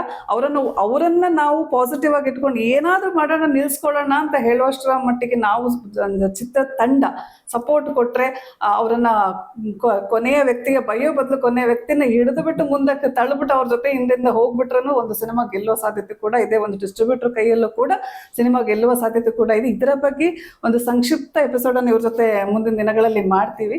ಹಾಗೇನೆ ಸರ್ ಜೊತೆ ಅವರೊಂದು ಒಂದು ಲೈನ್ ಹೇಳಿದ್ರು, ಆ ಲೈನ್ ಅನ್ನು ಇಟ್ಕೊಂಡು ಮುಂದೆ ಒಂದು FMCಯಲ್ಲಿ ಸಪ್ರೇಟ್ ಎಪಿಸೋಡ್ಗಳನ್ನ ಮಾಡ್ತೀವಿ ಸರ್. ಬಟ್ ನೀವು ಬಂದಿದ್ದು ಖುಷಿ ಆಯ್ತು. ಅಂಡ್ ನಿಮ್ಮ ಸಿನಿಮಾಗೆ ಆಲ್ ದ ಬೆಸ್ಟ್. ಥಿಯೇಟರಿಗೆ ಹೋಗಿ ಸಿನಿಮಾವನ್ನ ನೋಡಿ ಟಿಕೆಟ್ ತೆಗೆದುಕೊಂಡು ನಿಮಗೆ ಅನುಕೂಲ ಮಾಡಿ ಕೊಟ್ಟಿದ್ದಾರೆ ನಮ್ಮ ಈ ತಂಡ. 50 ರೂಪೀಸ್ ಟಿಕೆಟ್ಗೆ ಪ್ರೈಸ್ ಇಟ್ಟು ಫ್ಯಾಮಿಲಿ ಸಮೇತ ಜೊತೆಗೆ ಅಕ್ಕಪಕ್ಕ ಫ್ರೆಂಡ್ಸ್ಗಳನ್ನ ಕರ್ಕೊಂಡು ಹೋಗಿ ನೋಡಬಹುದಾದಂತಹ ಒಂದು ಪ್ರೈಸ್ ಇಟ್ಟು ನಿಮ್ಮ ಮುಂದೆ ತರ್ತಾ ಇದ್ದಾರೆ. ದಯವಿಟ್ಟು ಸಿನಿಮಾ ನೋಡಿ, ಒಳ್ಳೆ ಸಿನಿಮಾ. ನಿಮಗೆ ಇಷ್ಟ ಆದರೆ 4 ಜನರಿಗೆ ಹೇಳಿ ಚಿತ್ರತಂಡವನ್ನ ಗೆಲ್ಲಿಸಿ. ಸೊ ದಟ್ ನಮ್ಮ ಕನ್ನಡ ರಂಗದಲ್ಲಿ ಒಂದಷ್ಟು ಒಳ್ಳೊಳ್ಳೆ ಕನ್ನಡ ಸಿನಿಮಾಗಳು ಬರೋದಕ್ಕೆ ಅಥವಾ ಸಿನಿಮಾ ಮಾಡಬೇಕು ಅನ್ನೋ ಆಸಕ್ತಿ ಹೆಚ್ಚಾಗುತ್ತೆ ಅಂತ ಹೇಳ್ತಾ ಈ ಕಾರ್ಯಕ್ರಮನ ಮುಗಿಸ್ತಾ ಇದ್ದೀನಿ. ಒನ್ಸ್ ಅಗೇನ್ ನಿಮಗಿಬ್ಬರಿಗೂ all the best. Thank you. ಒಳ್ಳೇದಾಗ್ಲಿ ಸರ್ ನಿಮ್ಮ ಸಿನಿಮಾಗೆ. Thank you. Thank you. Bharathi teacher ಬನ್ನಿ